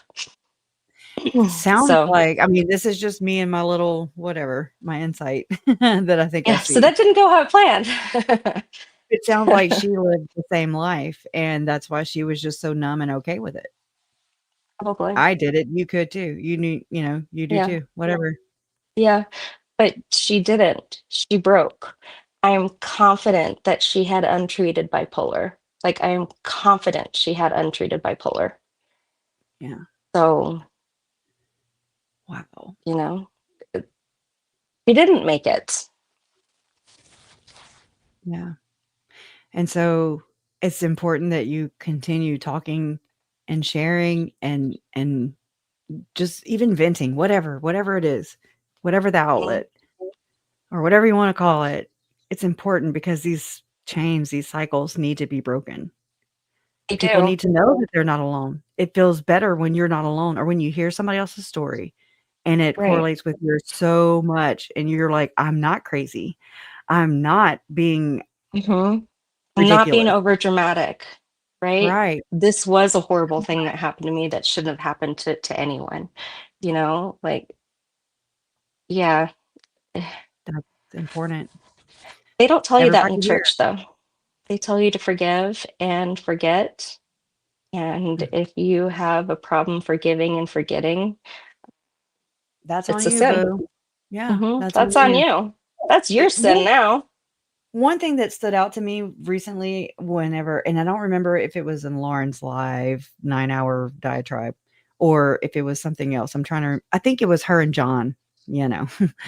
And she said that she she never confessed a sin. Or maybe it's her Mormon story. I think so. Where she had never confessed a sin. And I was like, well, that's one problem right there. I'm just saying. Most Everybody people sins. think they have most people believe they're like, "Oh, yeah, that was a sin. I did something wrong." That to me was like, "Oh, I've never done anything wrong. I have nothing to sin. I have nothing to confess." You need to look at That yourself a little closer if you think you've never sinned. Never think you've done I'm anything doing it wrong. right now, girl. Anyways, that's just me trying to analyze everybody. But, Right? that stood out to me big time. I'm putting makeup on. Good, do it. I'm So, about I'm to gonna turn sound off my really camera because I need a smoke break. Um, oh, right? Well, you got him, girl. light I'm him so if you glad. got him.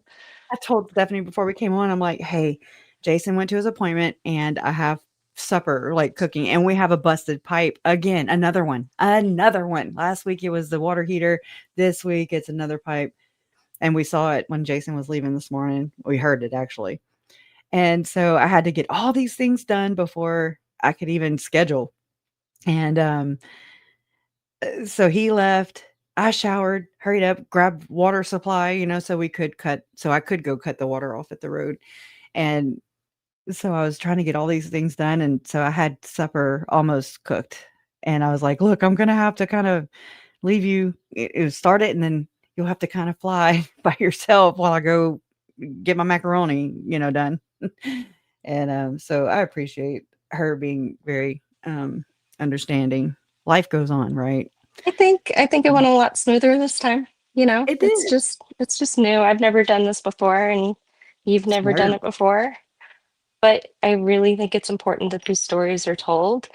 And I think that we need to maybe examine how the LDS Church may be creating their own female murderers. I mean, because I was looking into how rare female murder is, and it is really, really rare. Yeah. So Uh-huh. why does the Mormon Church have so many?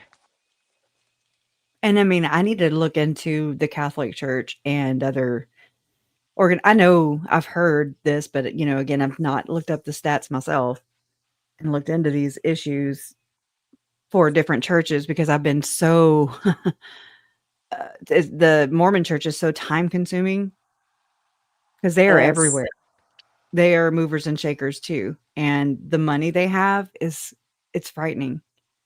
Mm-hmm. And it's part of the problem. The way they, you're looking as a member, I always looked at it like Chad and Lori were looking up to their leaders. And, monkey see, monkey do. If they see, or if they hear and watch Dallin Oak saying that, it's wrong to criticize the church, even if the criticism is true. I know, And that's I mean, it's ridiculous. helping me with Lauren too. So we shouldn't be criticizing them because even if it's true, that's basically what I'm getting from So what that. should we Right? do? Go hug their pedophile friends and say, We should ignore go them. get you as many kids as you want? Like, Right. That doesn't make it right. It's wrong. So you're wrong, church. You're wrong, Lauren. You're wrong, mhm, Lori. You're wrong, Chad. You're wrong, John. In my opinion. right? Speaking of today, also I looked at the email from my copyright, Oh and yeah. I think today is the day that it's supposed to. Okay, like when I filed an appeal on that video that Lauren struck. It gave her 10 business days to respond. And today's the 10th business day because that was on the 29th of October. And I mean, I didn't get to double check the dates and count again, but I'm pretty sure it's today. So hopefully that video will go back up. But she wins in the sense that she she robbed that video and my mom's voice and Awen and me of catching airtime when the interest was striking while the iron's hot, But on the other hand, it's kind of almost worth it because she exposed herself even more because she struck it. Yeah, she did, didn't And she? yeah, I was like, I'll wow. I think, criticize even if it's correct. yep. I mean, it's so telling. Guess A what? person There's this thing called constructive criticism, and it helps you grow, and it helps you learn, and it helps you become better. and to see that you do sin and you're Yeah. not perfect and you're not the effing victim of all the circumstances that you create. That is exactly what Lori Daybell did. Mm-hmm. Okay. Mm-hmm. Anyways, it's frustrating. It's eye-opening too, because I mean, I think a lot of us saw it. It took me a hot minute, it's like I'm so close to the situation. It took me a little bit of time and watching other people, other perspectives, and I'm like, "Oh, yeah, no." Like I didn't see it immediately, where Yeah. others did. or actually I did see it. Then I tried dismissing that I saw it, or that I saw it many years ago. And I tried dismissing that and just saying, "Oh well, she's grown into this big, huge platform now that I might need one day." If I only knew. If I If you only knew. knew. And I mean, I was already looking at East Idaho News, Nate Eaton, in the sense of like, could they be controlled opposition? And then, well, actually, not that term. Possible. I know what you mean, though. Like Yeah. they push against the church just enough to look like they aren't part of them, to look like it's Mhm. an outside review, but it's Mm. not. Plausible deniability, Hmm. big time, and speaking out of both sides of her mouth, basically. And it also kind of makes sense as to why she was landing and obtaining trust from people to share their stories, to have interviews. I'm like, oh, now I see. I see now. Yeah. Mormons and ex-Mormons. I think that's gross. It's cheap. It's like dishonest. I mean, it's hard to go through this kind of stuff, right? People want to know where It I is. stand, how I believe, what do I believe? But I try to pick my battles. I think for Lauren, it's a business, and Mhm.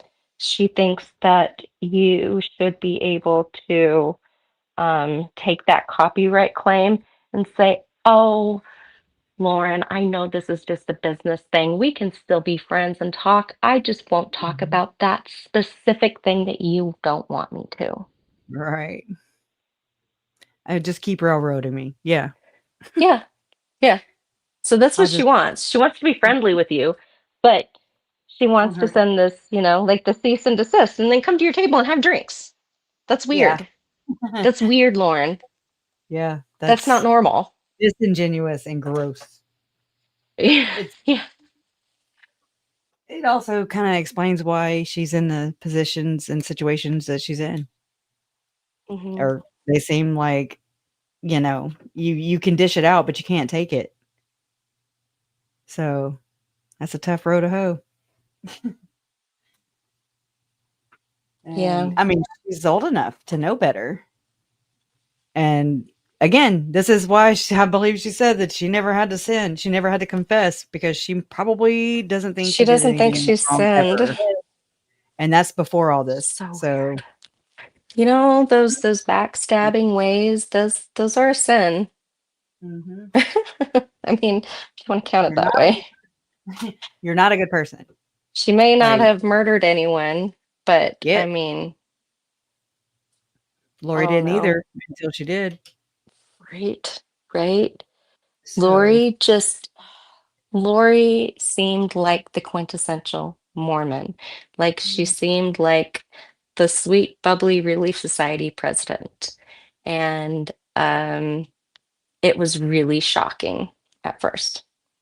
And then with Ruby Frankie, again, with Ruby, I mean, she looks like the Young Women's president. She looks sweet, but she's not. She's cruel and she's vicious and sadistic, just like my mother was. And sadistic. anytime you have someone who is cruel and sadistic, and you have someone there to encourage that cruel and sadism, they become worse. They become their worst selves. And the Well, abuse just keeps getting worse and worse. they egg each other on and justify Mm-hmm. it. Mm-hmm. It's not a far stretch. It's not.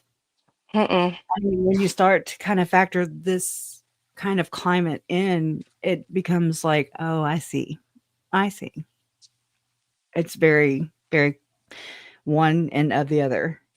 Um, the sadism part, like I was mentioning to you before we came on, it's so apparent, you know, and the like oh my gosh, fascination with death. And I was telling you, like, That's when just, they I do, think that's a Mormon thing, the fascination with death. yeah, That's Because what I'm it's saying. all about after you die. Like you start talking about when you die, like when you're 3 years Mhm. old. Um, yeah. Right. So and then you start talking about Nephi and Moroni and they kill people.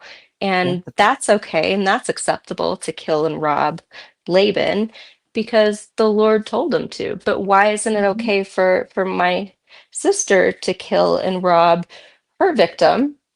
Mhm. Because He killed maybe us all, basically. mhm, mhm, he killed us all. So Like, you don't get why to take isn't that she in your own vindicated? hand. Right. Exactly. Exactly. So So I really feel like the Mormons are teaching murder. I believe you. And see, Divergent says Whether, Buddhism is what connects it all. yeah, And right? it's like the baptizing of the dead to me, or So weird. channeling I think all the those baptism for the dead is literally like a wet t-shirt contest. I think that's what they're doing. that too. They're That like, I too. have an idea. They got to get you there, you know. Ah, gosh. It's It's just, disgusting. It's offensive yeah. too. It's really offensive. Like you don't They own people. literally baptized Anne Frank, And the Hitler. Mormon Church. Yes, literally baptized them. Like, they're Jews. How offensive is that? How Hmm. offensive is that? If somebody waited 10 years and rebaptized me into the Mormon Church, I would be fucking furious. How dare you discount my beliefs and my choices throughout my life?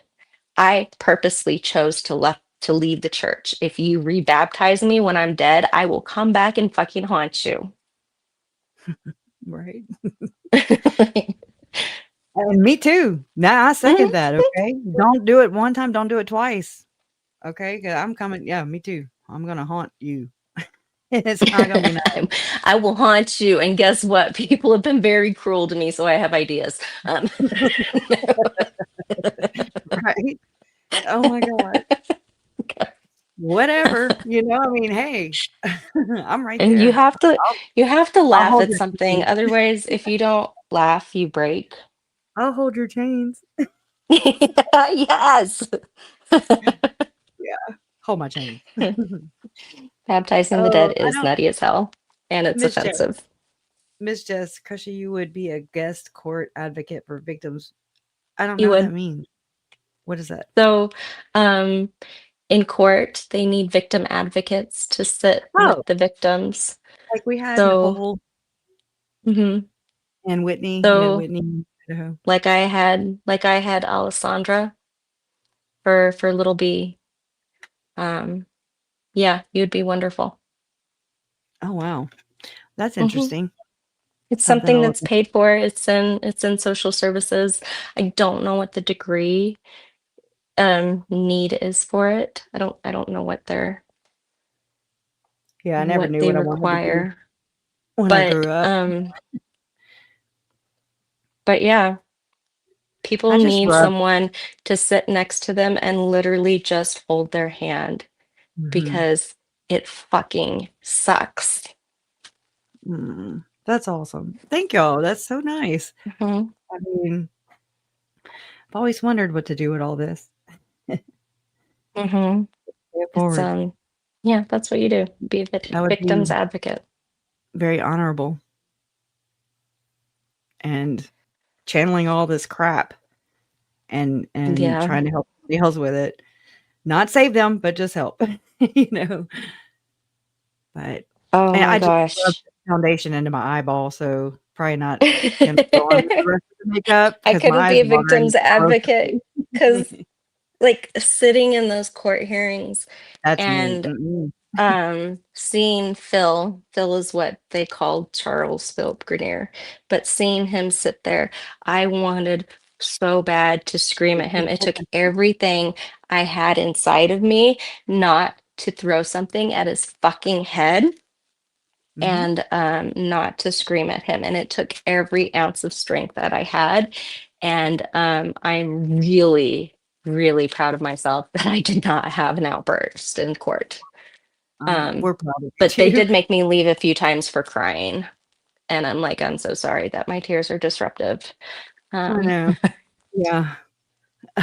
Oh my God, right? Oh, that's Yeah. aggravating. Y'all hear how she grits her teeth when she gets mad? I do the same thing. My daughter's like, "Oh my God, when you get mad, mom, you," and I'm like, "Shut Like, up." you know, when you step back, when my jaw tenses, you're like, oh dear. Oh dear. She's serious now. Yep. I am gritting the teeth. Watch out. Yeah, it Because was I'll be like, so I wanted hard to for listen to me. you. Crusha, you have no idea, like the rage that it causes. Like I was sitting there and I was thinking to myself, I have a pen and like I have a pen, I could just throw it at his head. I wanted to just throw the pen at his head and I was hoping if I threw the pen that it would just stick in the back of his head. You That's imagined really it. gross and violent. It's normal. But I'm just saying, because I did the same thing with Lori, just because screaming in my head. yes. Yes, and they expect you to sit there without crying with a fucking straight face in the gallery. So, what are your thoughts on perpetrators having more rights than victims? They totally have more rights than victims. Even when we were scheduling the hearings, like Little B had a dance recital at school on the day that a court hearing was coming up, and I asked them to change it. They refused to change it. They didn't care. It was a child's dance recital at school. They would not give her just one freaking slice of normalcy. Like they wouldn't move it. Like it was horrible. Like they do not care about the victims. It was all about accommodating It is Mr. all about accommodating the fucking predator. It is all about the predator's rights. There is nothing about the victim's rights. Like nothing. Which is gross. That's even more disgusting. Mm-hmm. And that's something I had to like really come to the understanding of, okay, this is how it goes. Like my expectations were uneducated. I did not know, never Mm-hmm. experienced any of this before. But yes, they got I am so many more. so grateful it was a closed courtroom because of how young the victim was Oh, and because the victim was testifying. I am so glad it didn't hit the news because would you have canceled it though? I'm just trying to huh? I'm trying to justify Lauren's actions and her They wouldn't excuse for cancel it. No, no. but They so if they close the would have courtroom not when a had child testifies. exactly. And they know that. It's just John knows bullshit. that. John knows that because of what he does, allegedly. Mm-hmm. And she knows that because of what she does. Mm-hmm. Allegedly does. Just saying. They don't allow any recording in the courtroom anyway, and especially not when there are children involved. Why No, do you think everything or like, stopped with Ruby Frankie and her court hearings with the custody? and we call them R and F still to this day. Yep, yep. That's And I want to Notre give Dame. them that. I want to give them that respect to let them be nameless and normal. Yeah. I don't know.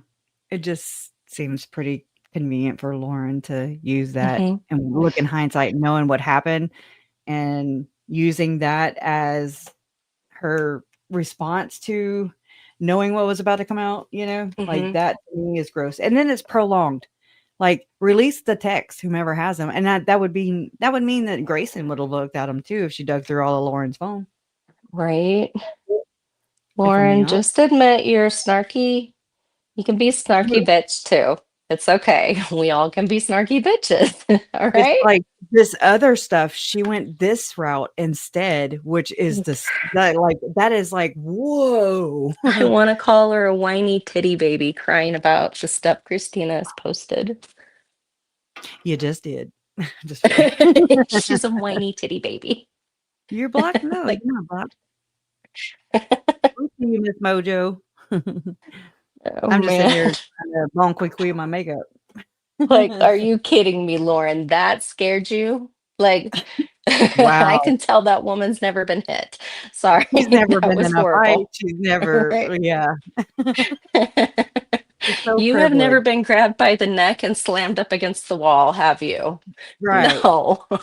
Right. And if you're gonna talk shit, you better be willing and know that you better be able to back it up, you know. You can't talk shit Right. and be like, she's scaring me. I'm frightened. I'm frightened. Right? She's Right? threatening You me. can't talk shit and then say, I didn't talk any shit. No. You have I'm to say, frightened. yes, I made that video about you. Sure did. Stand And on it that was shit. funny. It was. And don't claim you were kidnapped again. Um, Own it. Own that shit. Boy, we have all done things that we are not exactly, proud about. Some of us have. Some oh, of us yeah. are. But, it is what it is. You can't just go around playing a mean girl, basically. And then when I saw the one text or whatever the hell it was, the screenshot where she's shit talking, kind of. I say kind of because it's like, that's it. Like, Right? whoa. That's You mild. don't look at the ones I said about you. Lauren's like, I do swear. I can say the F word. And Um, then she does it like it's some kind of badge of honor or something, Oh, right? fuck. You know? And you're like, okay, all right, now you're just kind of carrying on with it. You know? Somebody said in the Right? chat earlier they like the way it just flows from you, your curse words, I was like, It right? does. I Because picked you're it not up in fake. school before my That's different. before my parents took me out. Excuse me. Oh, okay. That's what happens to me, and it's called karma. I call it instant karma because I get that instant karma all the damn time. I'll I I'll was say the something swearing basic, little and then kid. I'll It was rip. probably hilarious. It was I'm just probably saying, hilarious because I was tiny, Grisha. I was tiny and adorable. right? And And strong. Don't right, underestimate strong. the underdogs, And man. so I'd drop these F bombs and get my mouth just smacked bloody. It was worth the F bomb. My mom, one time I said, I'm tired of this shit. And I was like 14. Y'all, straight up. I was sitting on the recliner and then I wasn't. I mean, I'm just saying, she grabbed me by my feet and was hauling me to my room. I was like, okay. I'm just saying, I know I've pushed boundaries. I've pushed my limits. I have been a disrespectful little shit, but I was still a good kid. I really was. I'm sure there were times I was definitely a disrespectful little shit that pissed off my parents. However, I cannot think of any excuse where physical violence is needed to meet, Right? We just grit the teeth and the right? You mouth goes grit the teeth moving. and you say, "Watch your mouth." Let me tell you something, little girl. I Oh let my my kids God. swear too, Ravina. I actually don't care. It makes no difference. Um, it's just a word. I tell them there's a time and a place to use it. Don't There's use the it at time. school. And, I don't think it makes them bad kids to swear. I want to know who made them bad words. I know, right? That's what I've always wondered all these years. Like, they were like, Who fuck. invented them? Oh my God, that is so offensive to my ear holes. Like who made it bad and who made it offensive. And Yeah, who decided it was a bad word? I would like to maybe look them up and find the history on this. Right? The freaking word police is what I'm saying. Like, who did that? Anyways, like if you accidentally said damn or hell, and you're like, it's in the Bible. It's in the Bible. I swear it is. Right? Yes, yes, yes. I don't get it. We had to say dang or darn or shoot or Oh shucks. my heck. Oh my heck. Yes. Yeah. I couldn't say oh my golly gee because it sounded too much like oh my God.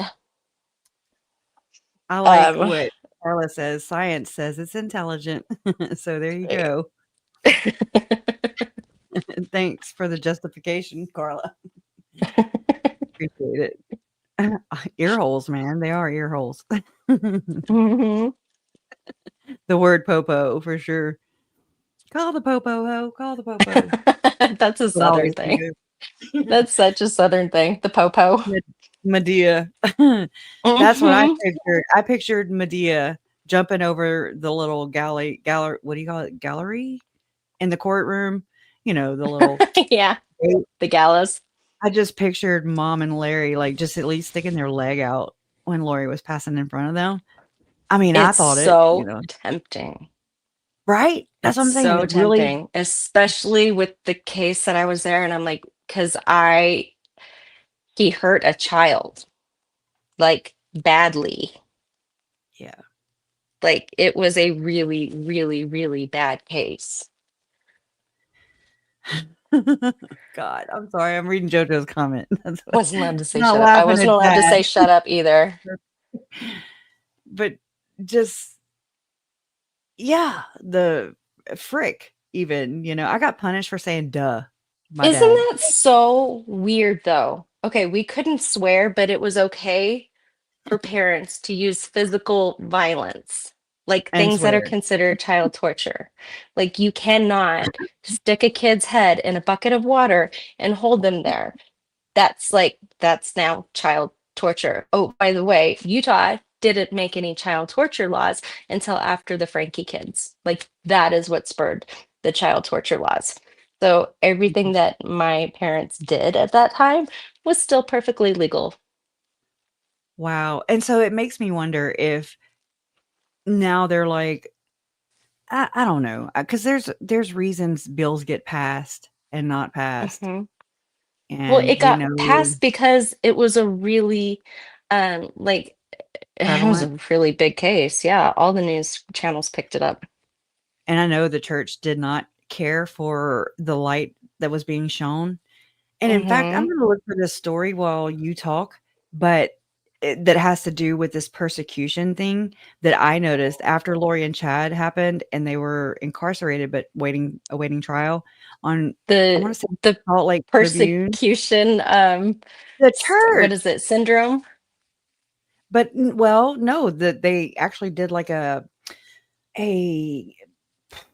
exclusive story or something about how the church feels and how it feels.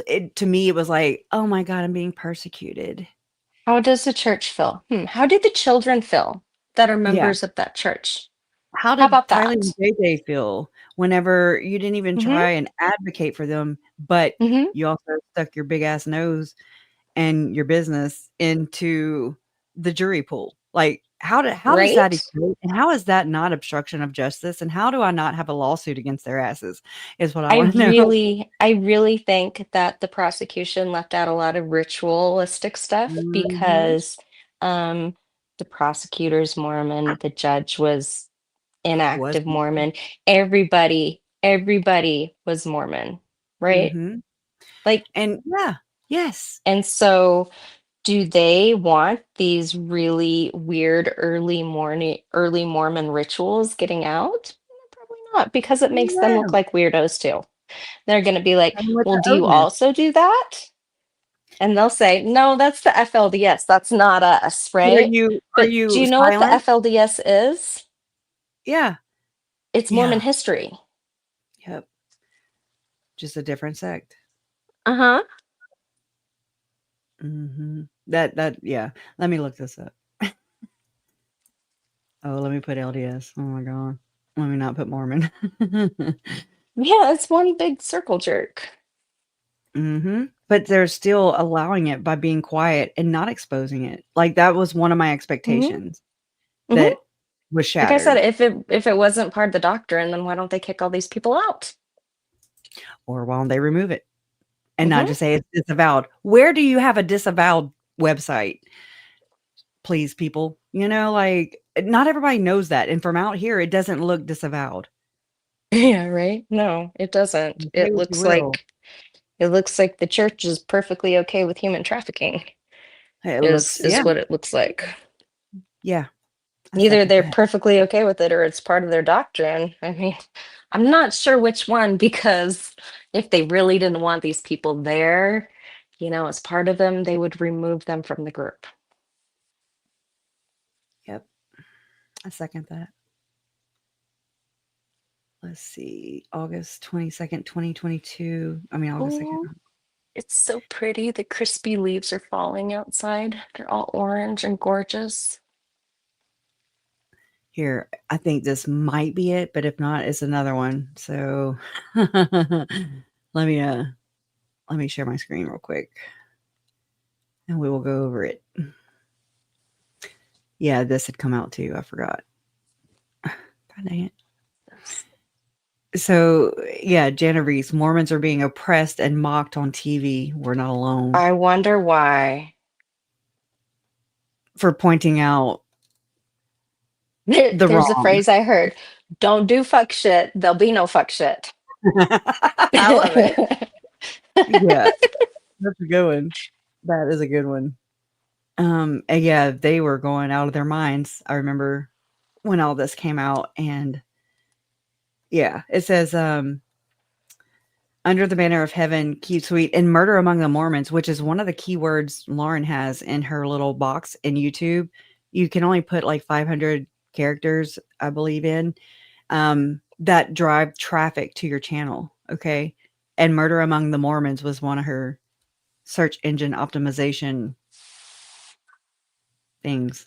So was Mormon, and so was LDS, Latter-day Saint, those kind of words, but not ex-Mormon. Weird. Nowhere on it.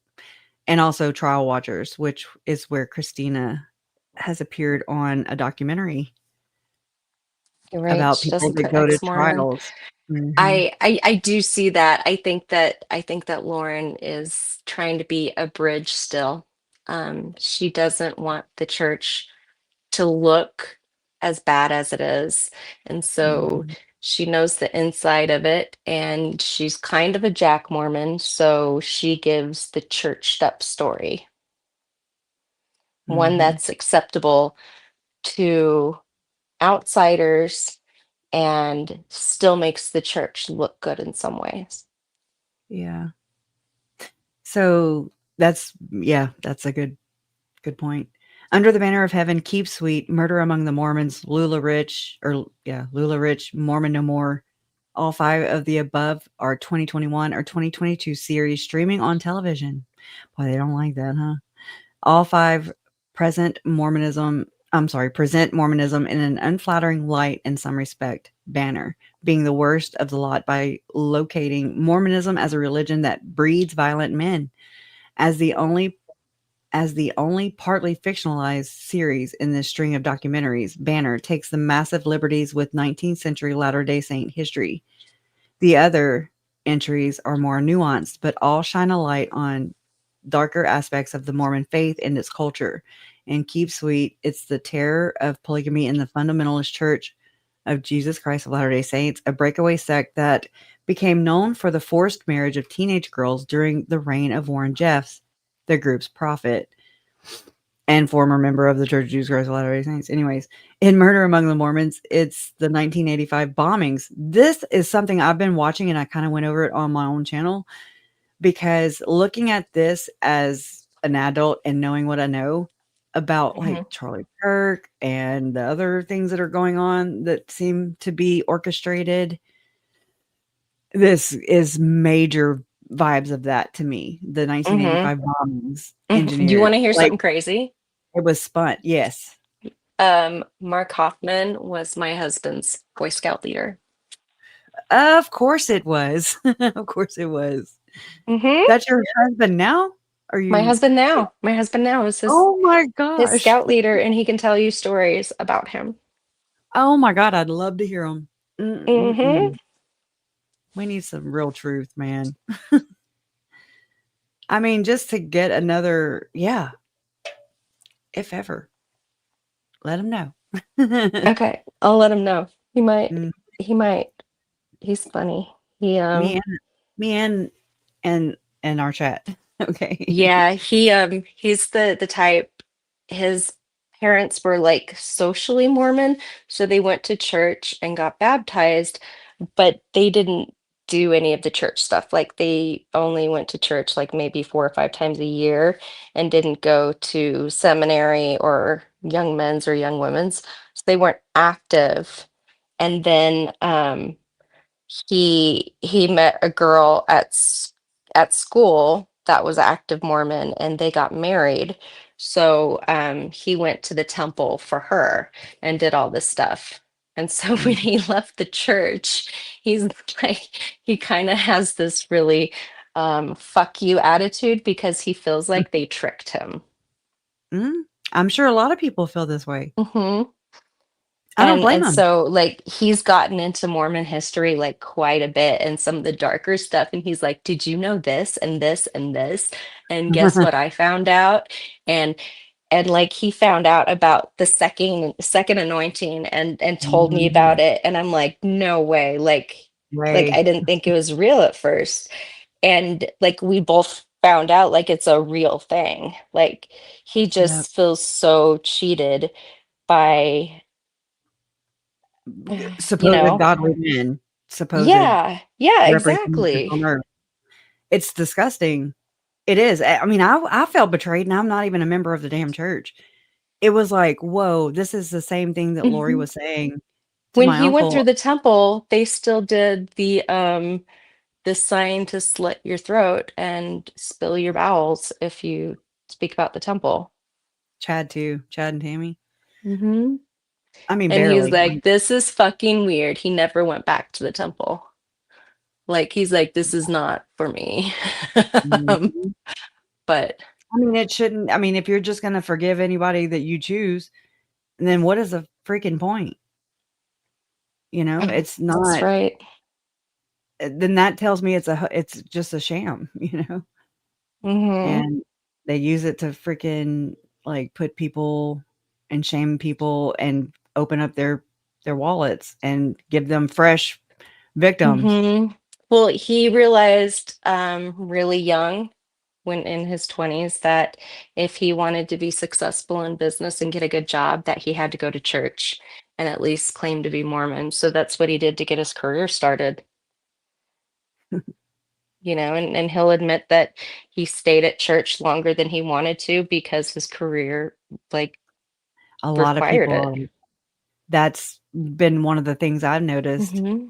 and shared, that it's so connected that Like you know Kresha, the you only really good Mormons I know are the ones that are casually Mormon, who rarely go to church and who are just born into it. And so they claim it because they were born into it, but they know nothing about it. Like they mhm, just hear the Sunday stuff. Those are the only good ones that I know, unfortunately. And I know a okay. lot of people. Look, I just found this. I'm gonna share it because Oh, this was me. This was my delving into, oh my gosh, like, this is crazy. it is because he expected to see Jesus, and that's what Lori claimed. So it's like, oh no. I had somebody email me, that they were ex-Mormon at that point, and they were like, "You are the one who put this together." And I'm like, "Oh my God, like that's crazy." Nobody talked about this shit. Nobody Mm-mm. did.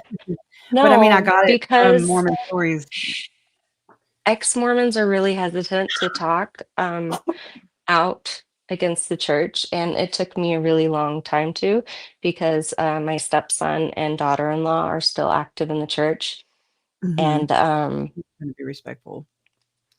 if sh if she were I to get it. find this, it would be bad. We wouldn't be able to see the grandkids again, like ever, Well, because hmm. because we speak against the church. And in order to get a temple recommend, you can't associate with anyone who speaks ill of the church. Mm.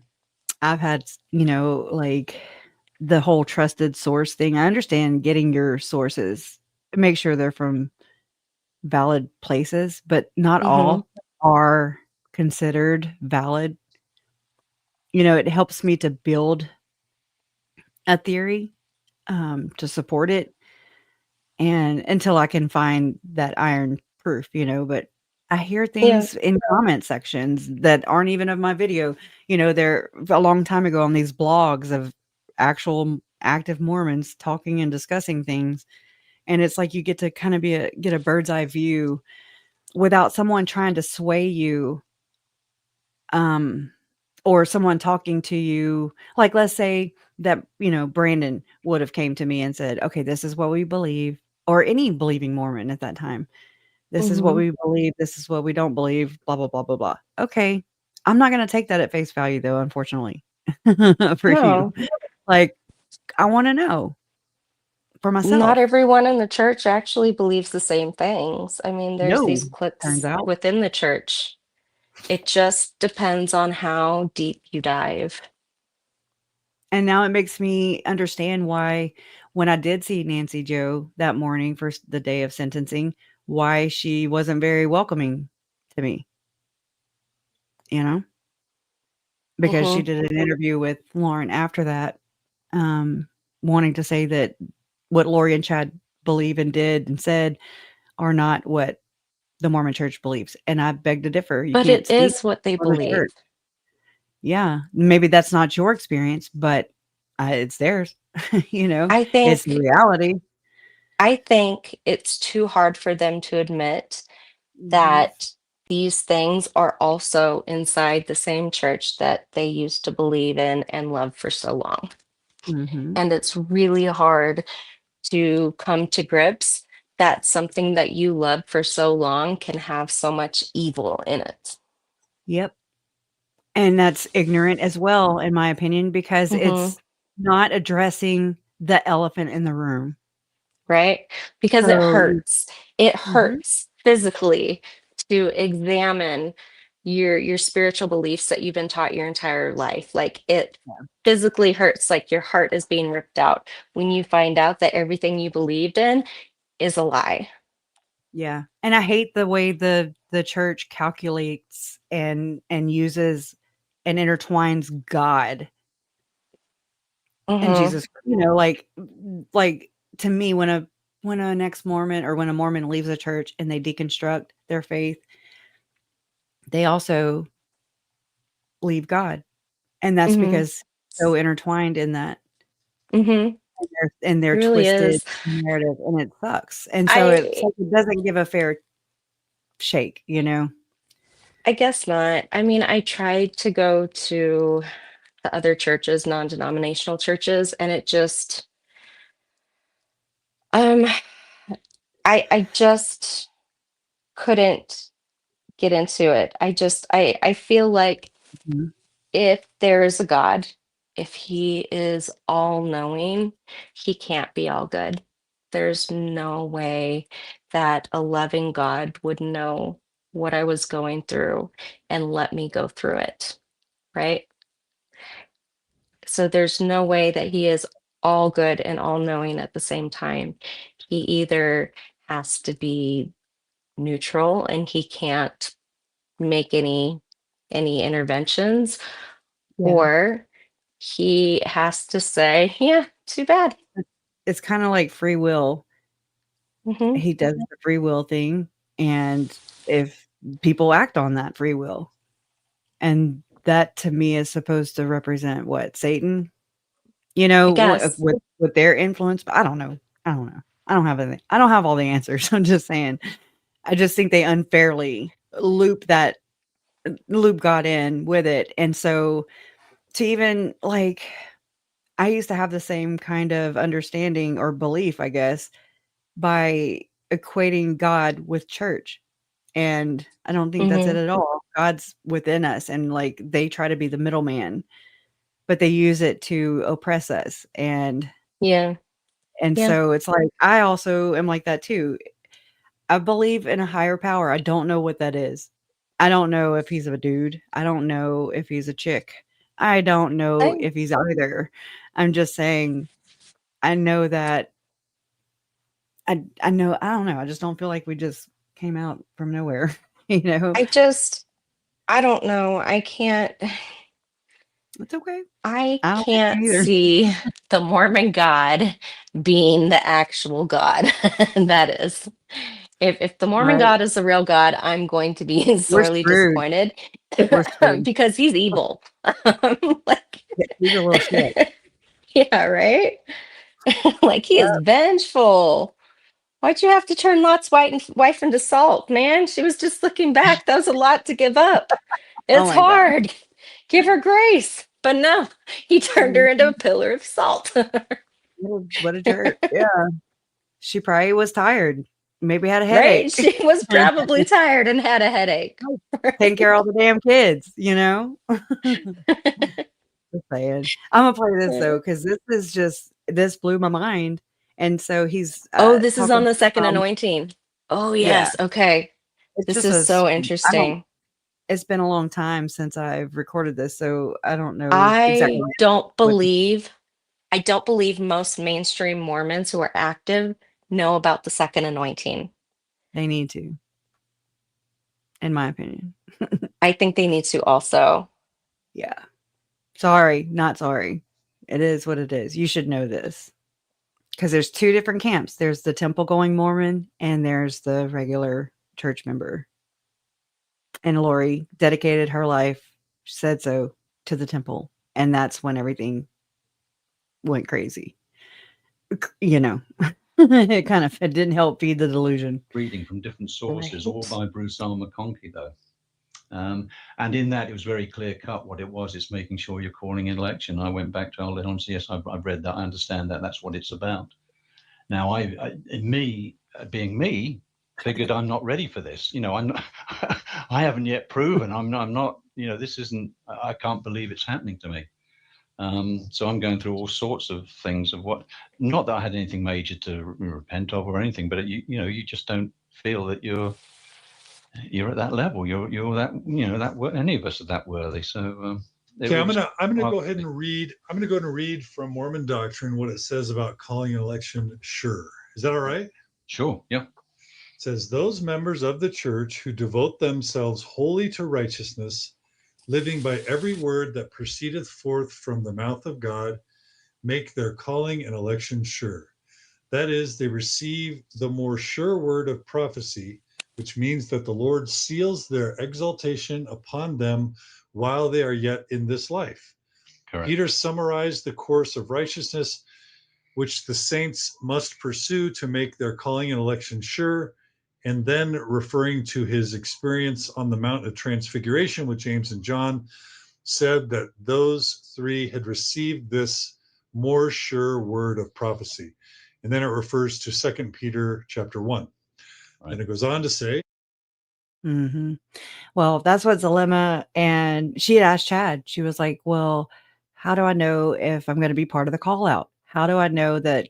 And he's like, well, your calling an election has been made sure. And I'm just like, oh my God, that's what this whole call out thing has That's been. code for the second anointing. Absolutely. The election made sure. Yep. Yep. I mean, it is what it is. I didn't create it, but it is going on. I believe that they took part in that or something very freaking similar to that. And I mean, I'm looking at the FOIA files to see if I can pinpoint it and show you real quick. But I wonder if she ever says in anything, if she ever talks about the election made sure. yes, I bet people thought that she was talking about a political election. let's see. I have this right here. I I bet don't that know. it would just be like, I don't know. I bet people would just look over it because the election made sure, like is such a weird term to use, right? Yeah, you're like, what? That doesn't mean anything to someone like me. And you're like, well, I would think right now, I'm like, okay, I'm not an election denier. Like, I mean, it all goes hand in hand. And look, I have this right here. Lori and Chad Daybell's beliefs would have heavily incorporated the concept of covenants, but with their own unique interpretations and emphasis, according to my AI at that time. Baptismal covenant. They likely understood and emphasized the importance of the baptismal covenant as the initial step in the plan of salvation. However, their belief in a baptism by fire, which is Melanie Gibb, might have, which is all of them really, which might have added another layer to baptism by fire. Sorry. Mhm. The baptism by fire, Tylee was burned. Absolutely. Yep. And that's what I'm saying. So Their why baptism by sacrifice. So what did they do to JJ? And why did they leave out all this ritualistic stuff that we know was part of the trial? Like that just pissed me off with the trial, how Yeah. they left out all of the religious stuff. Me too. Like they just touched their toes into the religious stuff. It wasn't about sex, money, and power. It was about religion and sex and power. And the money was a bonus. Okay, hold on. I'm having to mute to talk to Jason real quick. Okay, go ahead.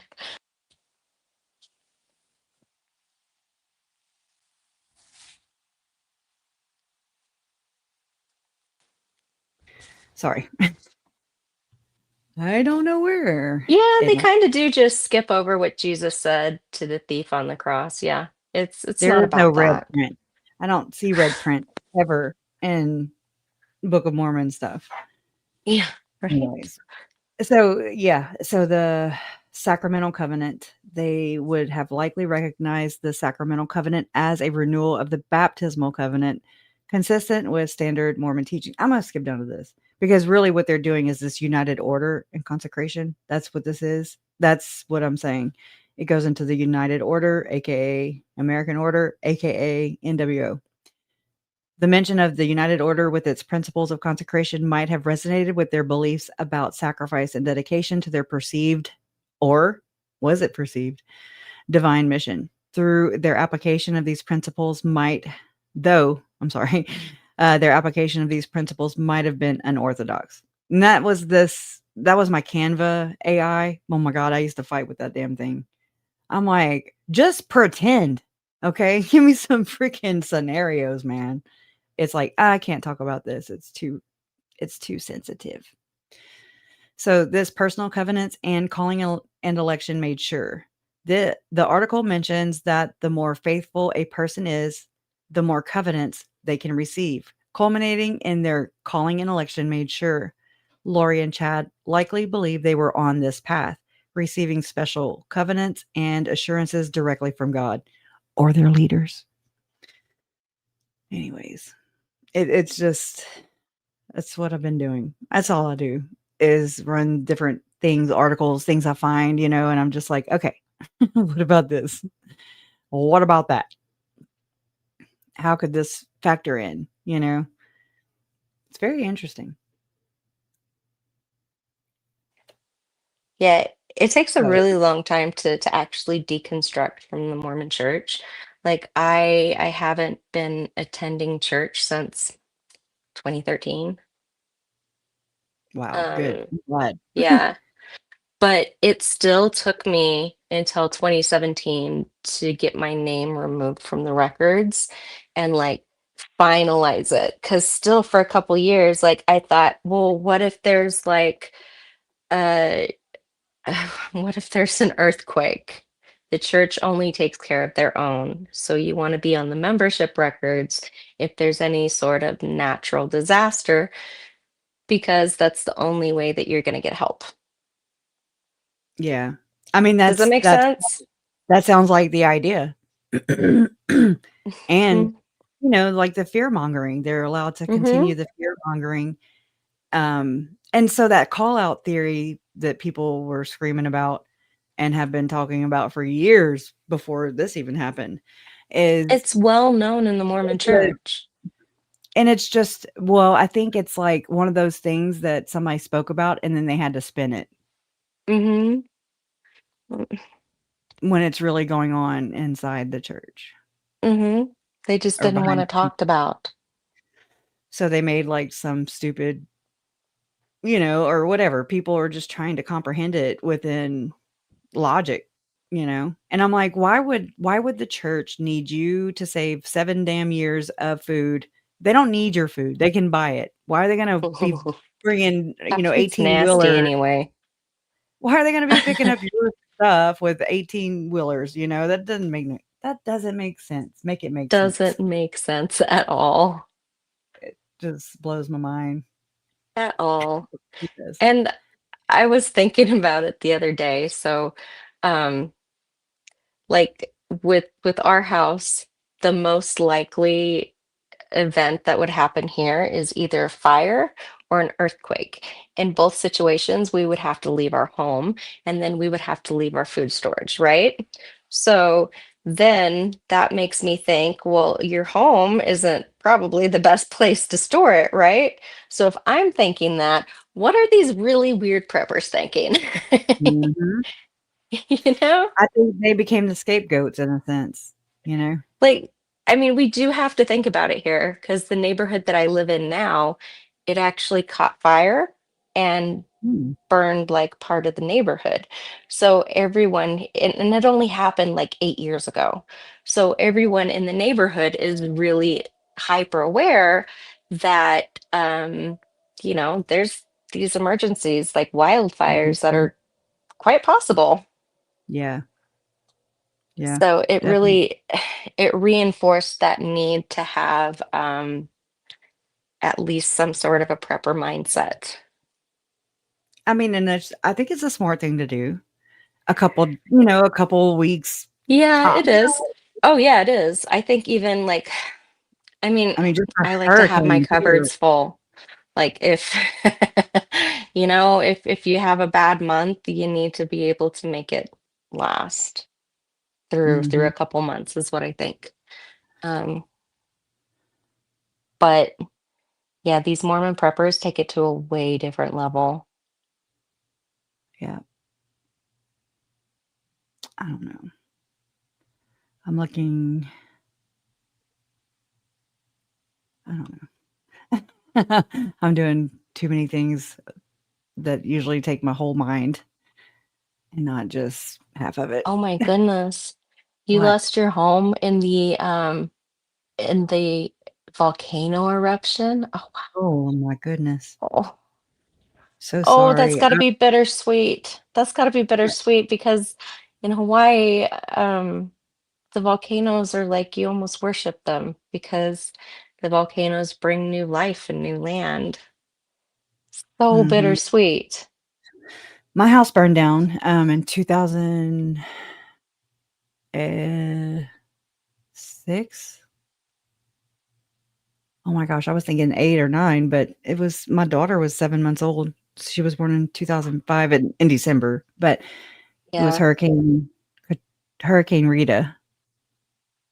Um, it was like 7 months after Hurricane Rita, and then I was pregnant, 7 months pregnant whenever Hurricane Rita happened, and then when my daughter was 7 months old is when my house burned down. So it was like a delayed, unseen, like Mm-hmm. the insurance and what do you call them?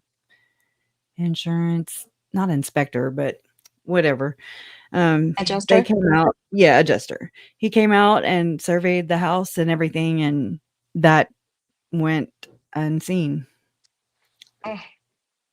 And yeah, that was bizarre and very eye-opening. Like realizing you can't take this stuff with you. Yeah. It's it's really it hurt. It also Yeah, it it, does. it reminded me that things can be replaced, but people can't. Um it just made me treasure things, yeah, and just know that you can't take them with you. Hmm. Oh, so sorry. I Your lost a roof, lot my of my dad. stuff When in a you said that flood. you tarred roofs, my real Yeah, dad, he was a lifelong roofer, like big it's time. And hard no, work, he's not the Gresha. one you picture. He's not like I've seen some pretty, you know, um, spaced out, I'll just say, or drugged out roofers, and I'm just like, no, that's not. Just letting you know, don't be putting that image. Because That's funny. anyway, I don't think of that when I think of roofers. I don't well, know. for those of you that did, I'm just like, it's not the typical whatever. What do you call that? That's funny. I didn't know that. But yeah, so these things happen, and like my dad and his brothers, and my uncles, they would go to wherever there was the disaster. And, I mean, that's some hard ass work. Oh yeah, it is. I'm always worried Disaster about cleanup them. is hard. Or no, just being a roofer, like that is like, I can't Yeah, imagine. I'm That sure is so, it's hard, dangerous work. hmm There's a reason roofs cost between 20 and 50,000 now. wild. Yeah, That is right? wild. And I can't say it's crazy, but I mean, it better not freaking come off. That's all I'm saying. It If I will in put the it next hurricane. Sorry. right? I mean, for real, we still have, that FEMA did not come and help us. And that I remember that because with Rita, Really? everybody got $2,000 checks. And then with Laura and Delta, nobody came. FEMA did not come. And so Mormons weren't there either, huh? yeah, I didn't see them. The Mormons only go to They missed us. international stuff that they can get really good TV coverage on. Well, and it makes you wonder why Tim goes out of bounds. Mm-hmm. Third world Mm-hmm. countries where, Thank you, Fancy you know, Nancy. and like to have, I think she went by Meadowlark. I think that was her name on here the other day. I want to But talk to her. I know. And so I I, I want I want to hear about these orphanages because these orphanages funnels they funnel children need family children. So they are literally funneling kids from an orphanage that is owned by their friend, and then they are adopting them out starting at $20,000 a pop mm, here in Utah. And they want to keep them here in Utah. wow. Hmm. That I Now, mean, keep in mind, like in Haiti, I heard a lot of the times that parents who don't have enough money to feed their kids will drop them off at orphanages because they think that they're helping them and feeding them. So they actually have parents in Haiti. They have family, right? So instead of trying to help these families become stable like the church is supposed to do, right? Wouldn't you think? mhm, They're mhm, stealing their children and then they're selling them for $20,000 here in Utah. It's actually $20,000 to $40,000 if you look up exactly what the grant is for the grant money is for children need families, and that is Catherine Ballard's organization. mhm. Yeah. And so I think her just sharing her experience with working for one of Tim Ballard's Mhm. or whatever in So I Haiti, want to hear about this orphanage that is funneling children need families because I like think it's really important. it's good to know the inner workings of things Hmm. for sure. And That did is huge. Gardy Marty really exist, or was he an orphan kid that they used? I don't know. Like either way could be Yes, possible. It's totally possible that their child was kidnapped from the church building in Haiti. It happens all the time that people are kidnapped and used for ransom, right? it In seems that other he places of said the world, though, especially Hades, right? but it's like what Gardy Marty's dad said about like how he said, "Oh well, if I have to sacrifice my son for Tim to save however many children, then it's worth it." And I'm like, Hmm. never would I ever say that. Oh well, Ever. that to me was like, nope. So I mean, Yeah, that was whatever. kind of eye-opening, huh? Call me cynical, call me speculative, call me whatever, but mm-mm, don't impugn my intelligence or whatever. Or just I'm supposed to believe it because you say it. Not whenever you see earlier when I was sharing the footage of Tim creating this whole facade around these other children that saved themselves. Tim Mm-hmm. Ballard was not there, but he Right, touts himself as that, and it's bullshit right. for it. not for it. I So bet every kid story that they use, I bet those kids saved themselves. just like your niece. Mm-hmm. Well, Mm-hmm. she had a good aunt. She had a bomb ass aunt, but yeah, Yeah. exploited either way. And it's weird how they're all sacrificed. Yeah, I know. Mm-hmm. That's Yeah, disturbing he to me, used the word sacrifice. straight up. The Mm-hmm. Haitians hate the Clintons. I bet they do. I bet they do. And the Clintons were on Tim Ballard's whiteboard in 2016. Oh my gosh, are you serious? I haven't looked closely at the 2016 one. I only Oh, girl. saw like the later one. Yeah. No, there's not a 2019 one, a video that we know of. I'm sure it exists because I've had someone who's affected by all these people too, but he's Mm-hmm. from Hawaii. And he's in chat sometimes. He goes by No More Remote Viewing. He handed me Interesting. this link, and so I copied it. And I have it under my members only, but I mean, not because I'm trying to hide it, but because I don't really have the rights to it. I don't know what else to do. Right. Like, I'd have to, You'll like, have to do a comment. commentary on. Yeah. Right. Yeah, do a I mean, commentary on it. I've done a couple, and it does show where the names, like, I've shared I have screenshots of it, um, from the actual video, but that's the reason it's not public because not because I need protection or anything, but just because I need to find a better way. Right. And I Oh, wasn't Vagabond Valerie, your family's from Makaha. Um, I love Hawaii. I actually, after I got married, my husband was stationed at Schofield Barracks, so I really credit my daughter and Hawaii for saving my life and like giving me the will to live. It's a beautiful place. my It's a sister-in-law magical healing place. my sister-in-law, ex-sister-in-law, she was there with her husband who was stationed there. Yeah.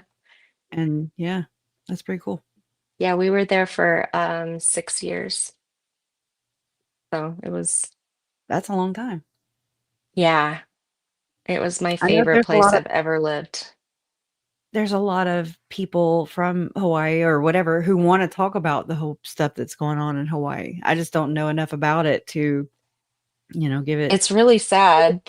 So if you think about it, it would have been your grandmother's generation that the US stole the land from. I want to say it was only in the 40s that Hawaii became a state. Wow. Oh yeah, yeah, yeah. So if you think about it, in the 40s and 50s in Hawaii, they were just assuming all of these Hawaiians, all of these lands, like all of these sacred places. There's an island that is very sacred to the Hawaiians, and the military actually bombed it. Yeah, 1959. 1959 is when Wow. Hawaii became a state. And so it's not that long ago that these people's land was just ripped out from under them. I mean, they didn't own it anymore. And it's so sad. And I understand why the Hawaiians don't want the military there. And I understand why, there is the rifts that there are there because the white people came and stole their land and then started bombing their sacred lands, and then they poisoned their water, and then there's all sorts of things that the military has done to the native Hawaiian land that is sacred, and it's heartbreaking. Hmm. Yeah, so I And really he said, really loved my time there, but I understand the hurt that was caused there too. yeah, yeah, I can only imagine. And I hope that No More Remote Viewing, he said that he could come on sometime in July, in November. And so that's, now is Oh, November. He good. told us Yeah. back in October, but I need to catch back up with him, send him a text and see how, and Heck if he yeah. still wants to do that. And I mean, I, I want to understand, because he's fierce and he's been so helpful and we've just kind of went back and forth with these ideas, but never talked in person or over the phone, just text and him showing up and on my videos on my channel, on my live I think streams it's and stuff. important to talk this stuff out It is. I think so. because everybody has Um, a slightly different perspective, and mhm. when you get people who have been in different, I guess, different perspectives within the same story, it helps everyone put it together. Yeah, and right, and like I know there's so many times that I have felt so crazy. I'm like, oh my God, I'm going nuts. Like there's Yeah, no you're way. not going nuts. Because I'm like deep in there, like I go in and I'm just like, oh no, this is crazy. This is freaking whack. Like this can't It be real. is. But It it is, is. and it is real. And reality is as strange as fiction. It's actually stranger than fiction. You can't make this stuff up, and nor would anybody normal want to. Like no way, Right? no, you can't convince me otherwise. um, I'm looking for the whiteboard right now. I'm always looking for something. Always. Let's Oh, see. the 2016 whiteboard. Yeah, Yeah, I want to see that. here it is. I think. Well, it's one of them because I have, it's 2-hour video, but I have it broken to 1, 2, 3, and 4, 30 minutes a piece. But I mean, they're just strategizing basically, but that's not what it Mhm. sounded like. The 2019. Hold on, let me share this one instead. Let me fix our aspects here. Okay. Church with this. I'm working closely with the communication service department of the church and missionary You worked with department. Stephen Covey too with the book. Oh, Mhm. interesting. Yes, ma'am. So let me put the captions on too for some people. I always get lost in these little things. Here, okay. All right. Department of the church and the missionary department and the Young Single Adult Project, all that stuff. But I'll hit on that later. But so God dang it, I had to let what that we thing do down. is we mimic the traditional model. And the traditional model is you've got PR, which rolls to marketing, which rolls to sales, which rolls to customer support. Typically, the life of a leader. This is like Well, September of here, this 2015. becomes social media. And now this is digital media. Tells you how they This strategize. is split between two things, virtual media. Because he also works for the church and has helped them with media stuff. And then live media. And this is passive, very active.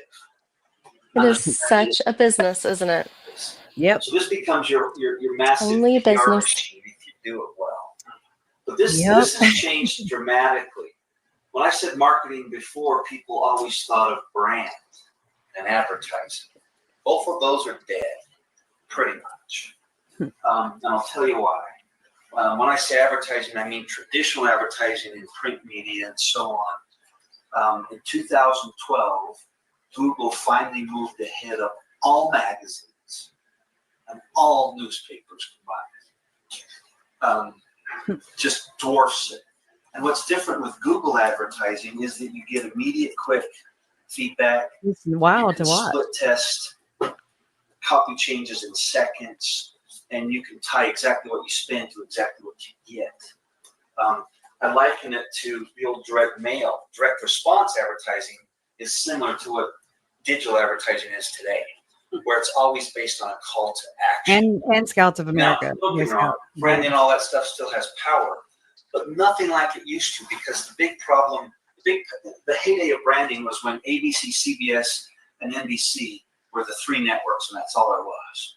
And you had all of America tuning in, the Nielsen's ratings drove everything.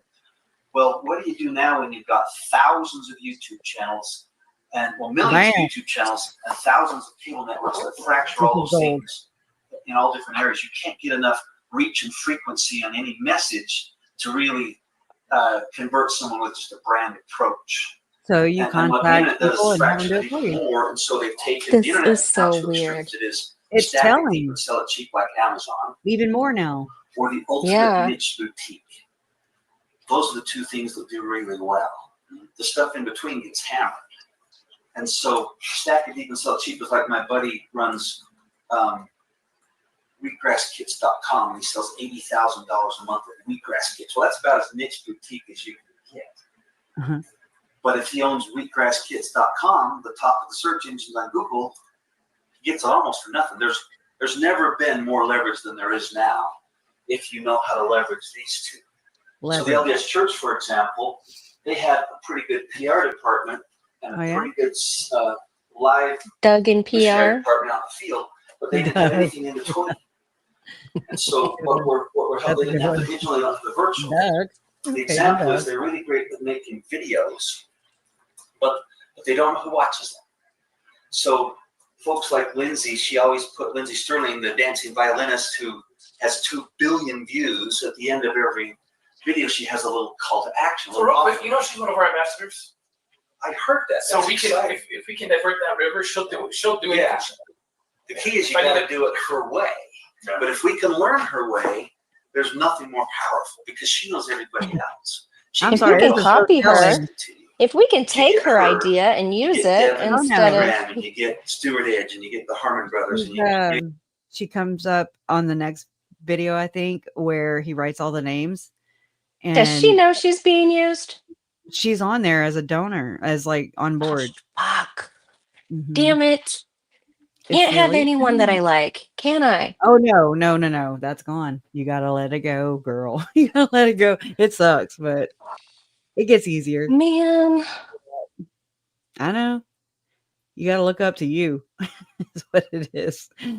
And just invest in you and just know we have to save ourselves, basically. We do have to save ourselves. Mm-hmm. Not just in, our situations that we end up in, like what you talked about today. It's like this whole thing. That's how I see it. Like you got to save yourself and quit looking for people to save you. Now, I think it's important for community and to not become divided over whatever they're throwing at us, to do that. And we got to put our thinking caps on, because it's like I'm finding out that I'm in a cult as well, because I had this certain understanding of what my country was and my government was. And then now I'm like, oh, hell no. Call me. Like, I do not want to choose that side. I do not want to choose that side. You are not like me. We are not the same. Not the same. They not like us. Where's my cold people? Crack me up. I have it. I'd have to go find it, but I need to bring it up where I upload it to my StreamYard. That way I can have it on tap, because there's so many times they not like us. But this is so telling. I haven't watched it with the latest developments, even with Hidden True Crime, and how I believe they're kind of, controlled opposition. I think you're right. Yeah. And the more recent news of finding out that the church is actually contacting people who are influencers. And I mean, look at Ruby Freaky, that, and how, she was paid to abuse. Yeah, she was. Well, she abused her kids to get the results for the channel, because if she didn't beat her kids in submission, they wouldn't have done exactly what she wanted on camera.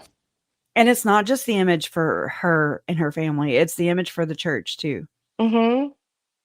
That's what it's just like she looked so normal, and that's what's frustrating is these monsters blend in so well that you can't spot them. Yep, it's true. Look, he just mentioned the Harmon brothers, so let me back it up real quick. The Harmon brothers. They own like what is it? They also own like they make speakers and gear. Harmon Kardon or whatever. I have one. And then I think it's the same company that owns the Harmon's grocery store here in Utah also. We'll have to look that up and look further into it because they got their hands in Mhm. everything. But the key is what Let me back it up here. I had it where it was backing up my volume you instead. get Devin Graham and you get Stuart Edge and you get the Harmon brothers and you can just leverage all of them. So that's a gold mine. But Gold what mine. the key is what she's learned to do is she uses her social media to promote songs. And she gets a ton of traffic first on a video format. Then she starts selling the MP3 downloads. So she starts. Oh yeah, he's really good at breaking it down. So like this is something that Julie Rowe has done, Mike Stroud has done, where and Adam Cox and Uncle Rex. Okay, I say Uncle Rex. I'm sorry, he's not my uncle, but Rex, where they create a podcast. I'm sorry. They create a podcast, and then from the podcast, they can create like what do you call that? E-books or a whatever. lifestyle image, pretty much. A Well, lifestyle no, company. they take that same information and they write their books. And then, Yeah. they just take the transcript or whatever and just put it into a book. And then Mhm. from there, they can also do these e-courses. Okay. Mhm. And then they do, he'll explain it. And I And they do remember that life now. coaching. And life And coaching. I really am sorry, but I think Mhm. calling yourself a life coach is kind of slimy. Right. I mean, you can be a mentor, but Let you me know don't. where you're the expert. Yeah. It's like, I don't Why are you have it getting paid to tell figured out. people what to do? You Right. don't know what you're doing either. Okay? Right. And your I feel life's like a fucking mess too. all of that is everybody, and so Right? I mean, go to school and get training and licensing for that, because that's what Jody Hildebrandt ended up doing when she lost her license. That is Mhm. exactly what David Hamlin is doing now, except Is his he is more really? spiritually. It's cloaked in spirituality. Same thing though. That's so Monetize creepy. digital things like PDF files you can download. Anything Speaking that's of a call PDF to files, action that you can They love actually PDF files. download. oh my God, no, I know. And what most people do is they just do tons of social and hope it's going to work. But you got to bridge these so that you have offers. So the model we call it is the picture capture model. And this is where it starts making sense, I hope. So in baseball, you got your catcher's mitt. And the catcher's mitt is the website that is the conversion device. So most people have a website and it converts 1% of people who go to it. But if you get really good at tweaking and improving your website, you can get it so that ours converts 15%. 1 out of 7 people who goes to our website becomes a lead. Well, that's the website that has a form that's a call to action where you never give away stuff for free anymore. You always trade it. So it comes from a book called Permission Marketing by Seth Godin. He's the #1 marketer in the world. He's going to talk about he's the one that invented the opt-in email, pretty much. He was the vice president at Yahoo. And he said, look, if you give me permission to market to you, I'll give you something free. So that's what you're doing is you're baiting the hook with some little free thing in exchange for their name, address, and phone number. So telling. So this little web form becomes the key to build the database. The ball is the content, and then the pitcher is throwing the ball at the catcher's mitt. So these are the 3 ingredients. We have to have a conversion device, great content, but the big one is you got to have lots of numbers. So when we started my business, we had about 30,000 people in our database. And we, piddled around for 5 years.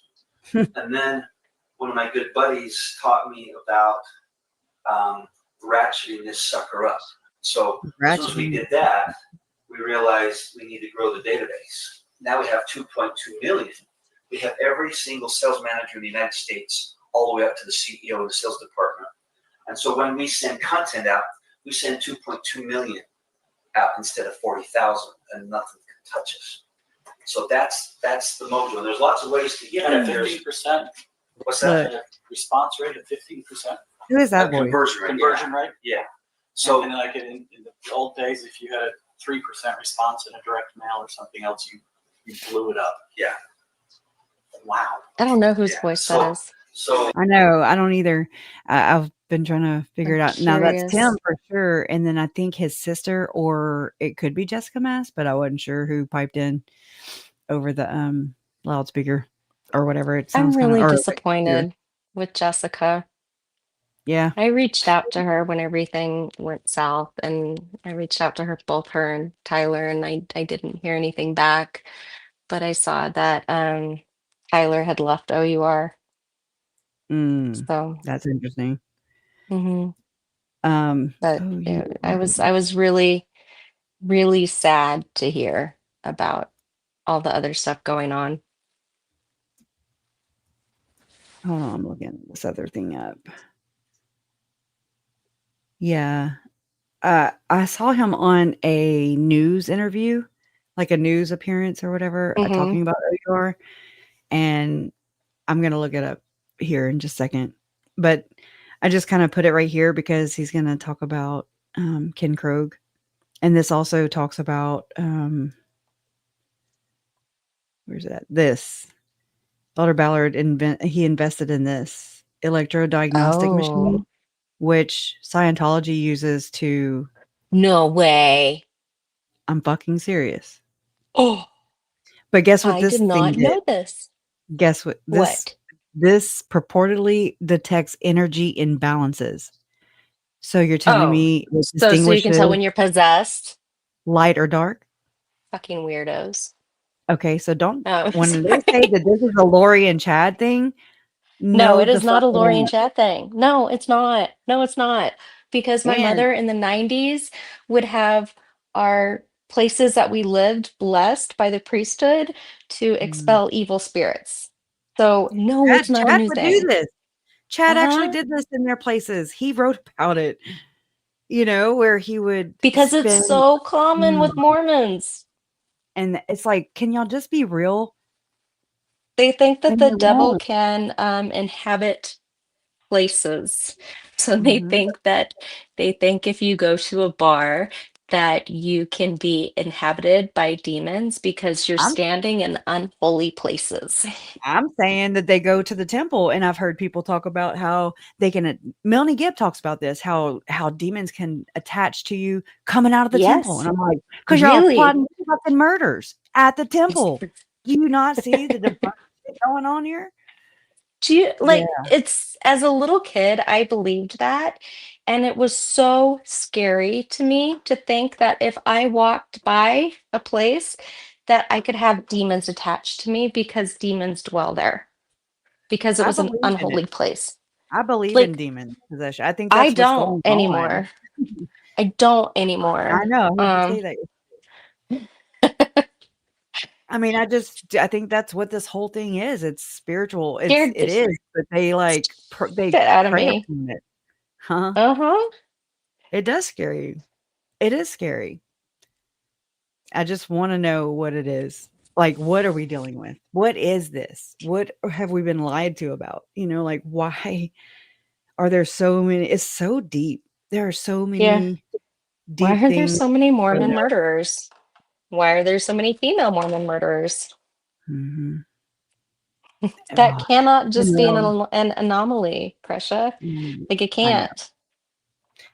Yeah.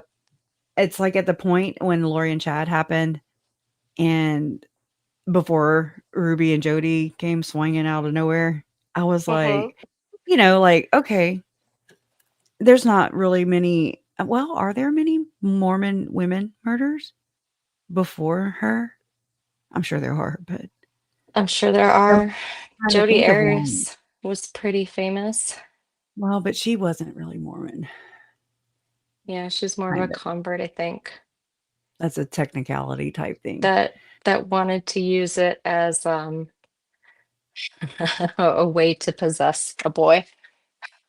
So Oh, freaking weird. I didn't mean to thumb that down. I just unthumbed it down. Anyways, and I got to thumb it up. All right, let me play this. The website Quackwatch calls it a scam. Scientologists use a similar device called an e-meter that operates used to supposedly detect whether a person has been relieved of spiritual impediments of past experiences. Ballard-related entities made loans and acquired 200,000 shares. By 2000, Ballard Investments owned 1.9 million shares. BioMeridian stock was delisted in 2003. The share price was at a fraction of a cent. I already mentioned the Ballard's involvement with his mentor Kay Stoker's Alda Gold and Latico mining companies extended well into his tenure as an LDS general authority. In turn, Ballard may have become a mentor to his son-in-law, who became a penny stock entrepreneur. Son-in-law Brad Brower was chairman of the penny stock company Prime Resources Corp., which provided long-distance discount services before undergoing several mergers and name changes. My previous reports detailed Brad Brower's connections with his father-in-law's business partner, Tim Ballard. Brower was reportedly Russell Ballard's go-between with regard to Tim Ballard's book publishing and movie-making ventures, which began under the auspices of the Utah company Liberty 89. Liberty 89's website showed Brad Brower with his wife, Russell Ballard's daughter, as a board member, along with former OUR president John Moreland and Ken Krogh. It also shows Hugh Vail as a team member and Utah Attorney General Sean Reyes as a course instructor. It's been in the news. Sherston Stockwell, once Operation Underground Railroad's development director, told criminal investigators about a meeting she attended with Tim Ballard at Thanksgiving Point. There's the meeting nothing was more attended by important than two this meeting. Liberty 89 principals, Ken Krogh and Hugh Vail, plus Tom Harrison, who purportedly believes Tim Ballard is a prophet. Stockwell told investigators they claim to have visions and special intelligence of the second coming. Tim Ballard was called by God to restore America to the covenant. Tim was very verbal about Elder Russell Ballard's involvement behind it. The same Ken Krogh, who served with Brad Brower on the Liberty 89 board, became an executive for Tim Ballard's Spear Fund after Tim was forced to resign from OUR. Also, Krogh is reportedly very close with Russell Ballard, besides his connection with Brad Brower. Or his death. Wrapping up, and this will take a few minutes, did becoming a full-time church employee turn Russell Ballard into a good businessman?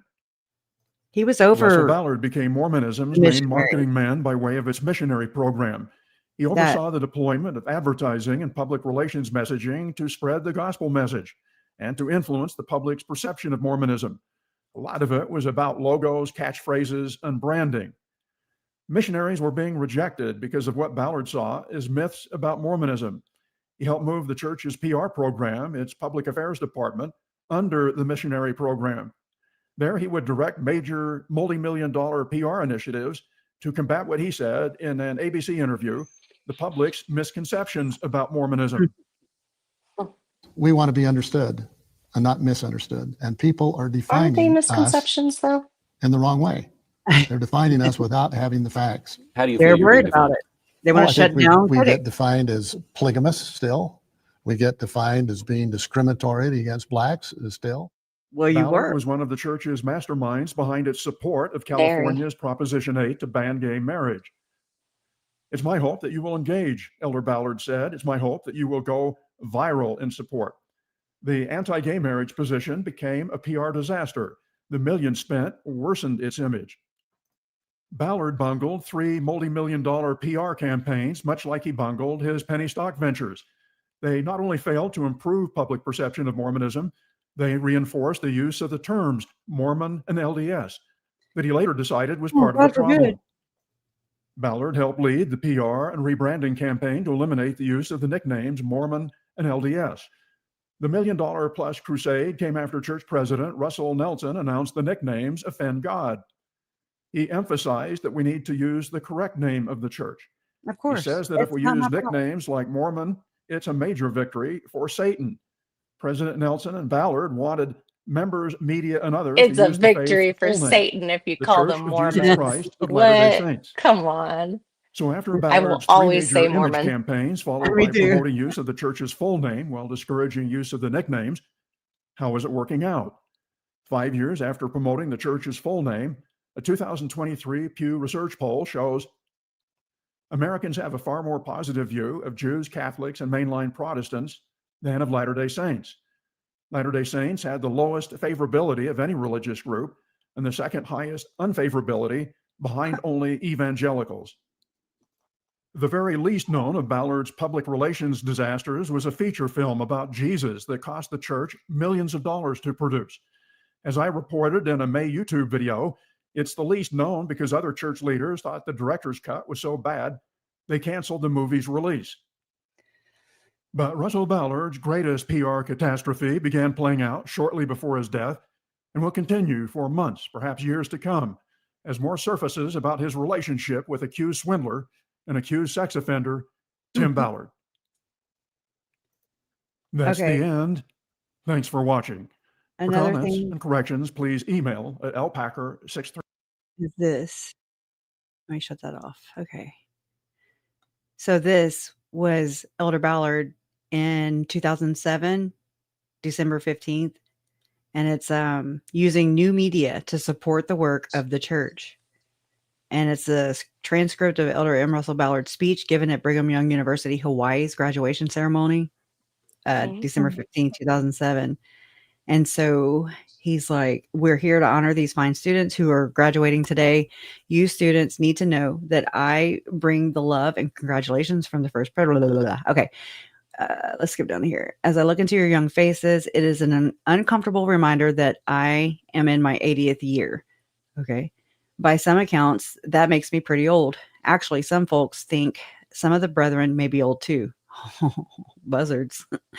To know what's going on in the world. Let me assure you, we are very much aware. In fact, my grandchildren even think on occasion that I'm really cool. I remember when my father, oh my gosh, okay. Let's see. In the They span drag of on nearly, and on and on. the stories, man. The stories. Okay, how different your world is today. If you read newspapers or read newspapers, the chances are you read them on the internet. Yours is the world of cyberspace, cell phones and capture video downloads and iTunes, social networks like Facebook, text messaging and blogs, handhelds and podcasts. As many in my generation are getting onto email, that's already becoming old hat. Oh my gosh, that's already becoming old hat to most of you.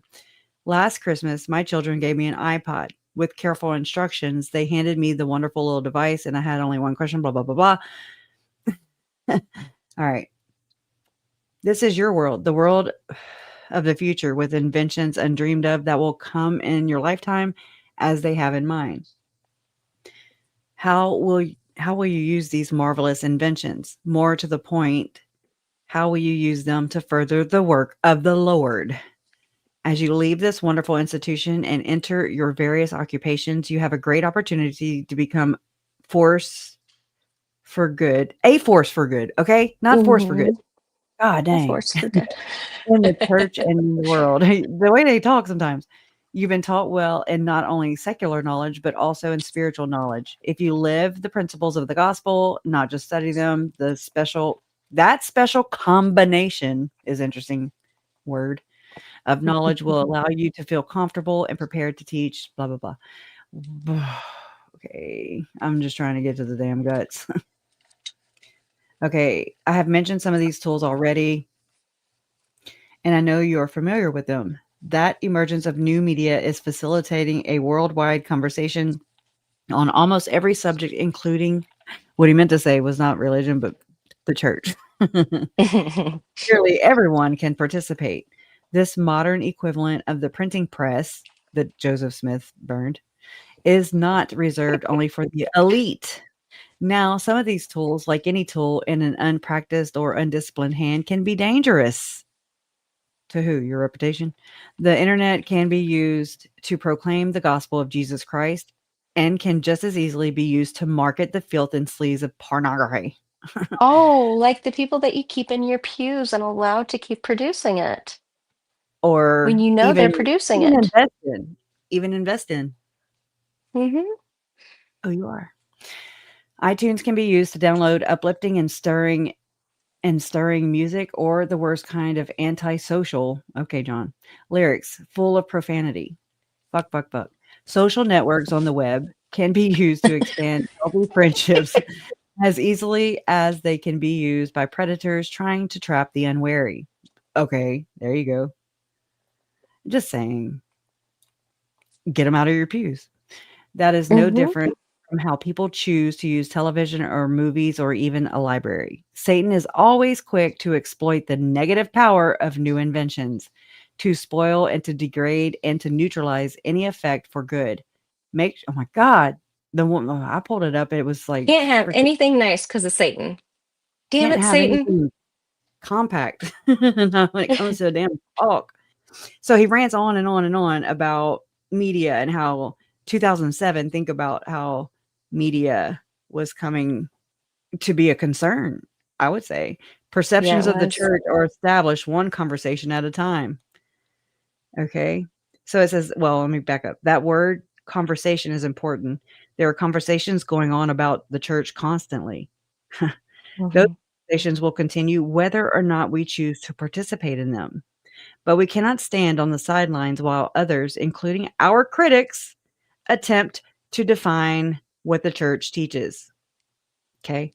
While some conversations have audiences in the thousands or even millions, most are much, much smaller.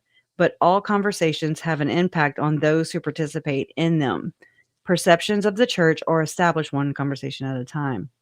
The challenge is that there are too many people participating in conversation about the church for our church personnel to converse with and respond to individually.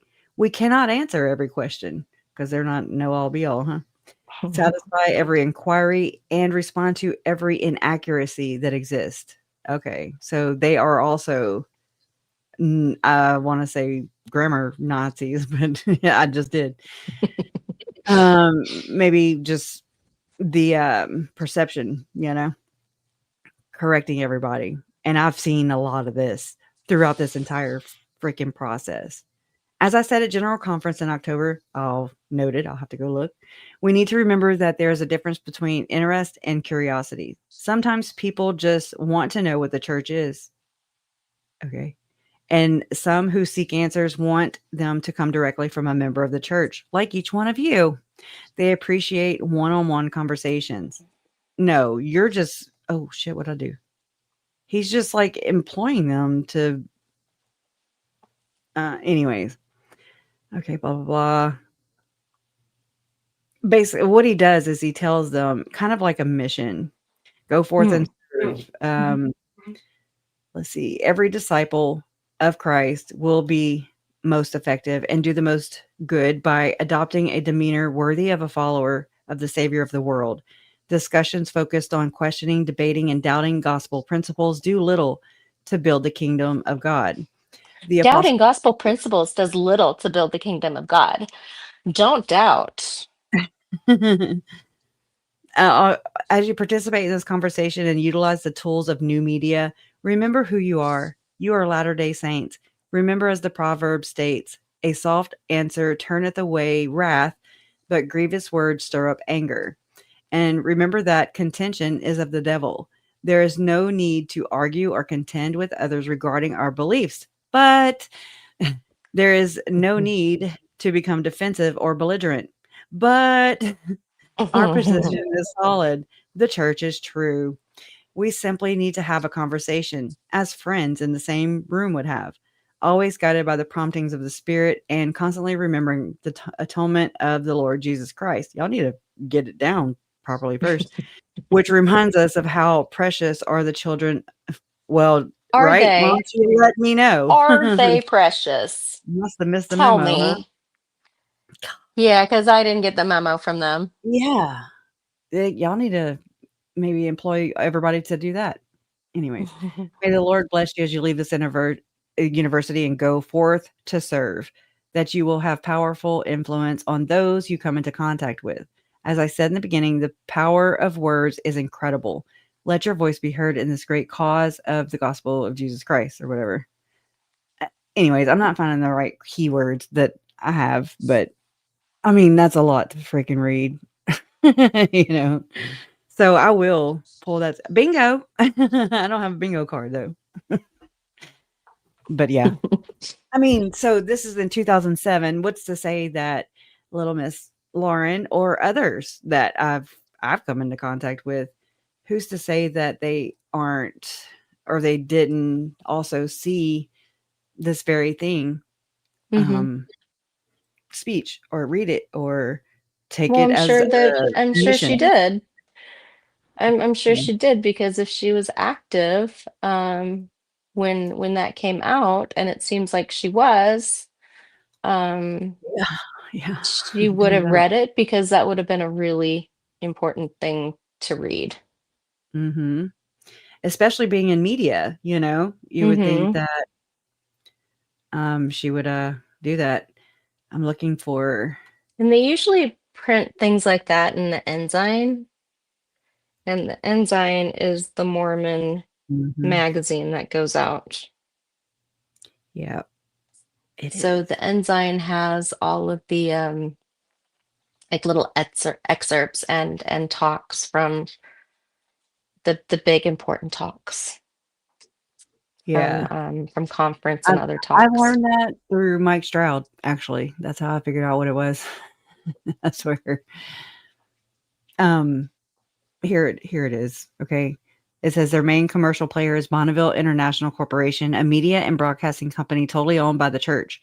Bonneville runs a bunch of regular radio and TV stations competing right there in the commercial world. This means the church has a seat at the table in secular media and makes some money too. Then there's their soft power side, mostly centered around Brigham Young University television. I didn't know about that till this report. I was like, oh, BYU TV isn't just some religious channel. It's a big network available nationwide through Mm-hmm. satellite, 154 cable providers, and all modern streaming apps. Roku, I'm pretty sure Apple. BYU TV is international now, Oh, wow. because they want to stream it everywhere they have members, Mm, because yeah, makes sense. they want you to just watch BYU TV. Trusted sources. Yeah, only trusted sources. Yeah, I've Yeah, they used to gotten have trained feature for that. films for families, and it was more owned by the Mormon Church. And so we The were guy that like, for a long period of time, we were only allowed to watch films by feature films for family or by the church, or I'm certain 15, Disney ones. It was Saturday's Warrior. annoying. Yeah, Saturday's Warriors. Yeah, exactly. Um, Mm. Jimmy, don't go. This is called the Ballard Doctrine, a call to be digital missionaries. The late Elder M. Russell Ballard, who used to be the acting president of the Quorum of the 12 Apostles, was a big force behind the church's modern missionary focus. He championed the Preach My Gospel manual and basically said an apostle's job is to be a full-time missionary. Okay. So his 2007 speech at BYU Hawaii is a key foundational idea for the church's media strategy in the 21st century.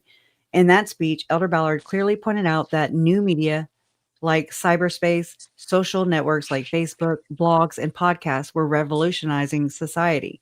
He gave a direct and urgent call to action, saying the church and its members can't stand on the sidelines while others, including our critics, attempting to define what the church teaches.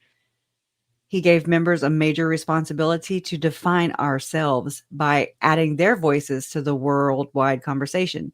This speech pretty much gave the green light for using all digital platforms as legitimate missionary tools. This Ballard Doctrine is basically a strategy of decentralized defense. It created the theological and cultural push for an army of digital missionaries, doesn't it? This mandate is super important for understanding my question. It set up the perfect environment for a church member with a journalism background like Lauren Matthias to infiltrate Mm-hmm. the true crime scene, your query, and define the story. Define the story. However, it Mm-hmm. also gave any member the power to be a publisher, which is interesting, which is a big reason why uncontrolled fringe ideologues started popping up. Oh, started popping up. Okay. AKA ex-Mormon material. Mhm. That's what it Uh, is. That's what it uh-huh. is. It's all And these the ex-Mos are like, what the fuck have we been through? We need to regroup, discuss this. Did it really happen? And what the hell, man? How do we process this? we need to control it. That's the thing that's so apparent and glaring in our faces. To me, at least, it is. Look, I'm sharing that link in the chat too. I think I shared Cool. it the other night as well. And sorry, I know I don't like to do long live streams, but we have so much to talk about. I know, it's really interesting.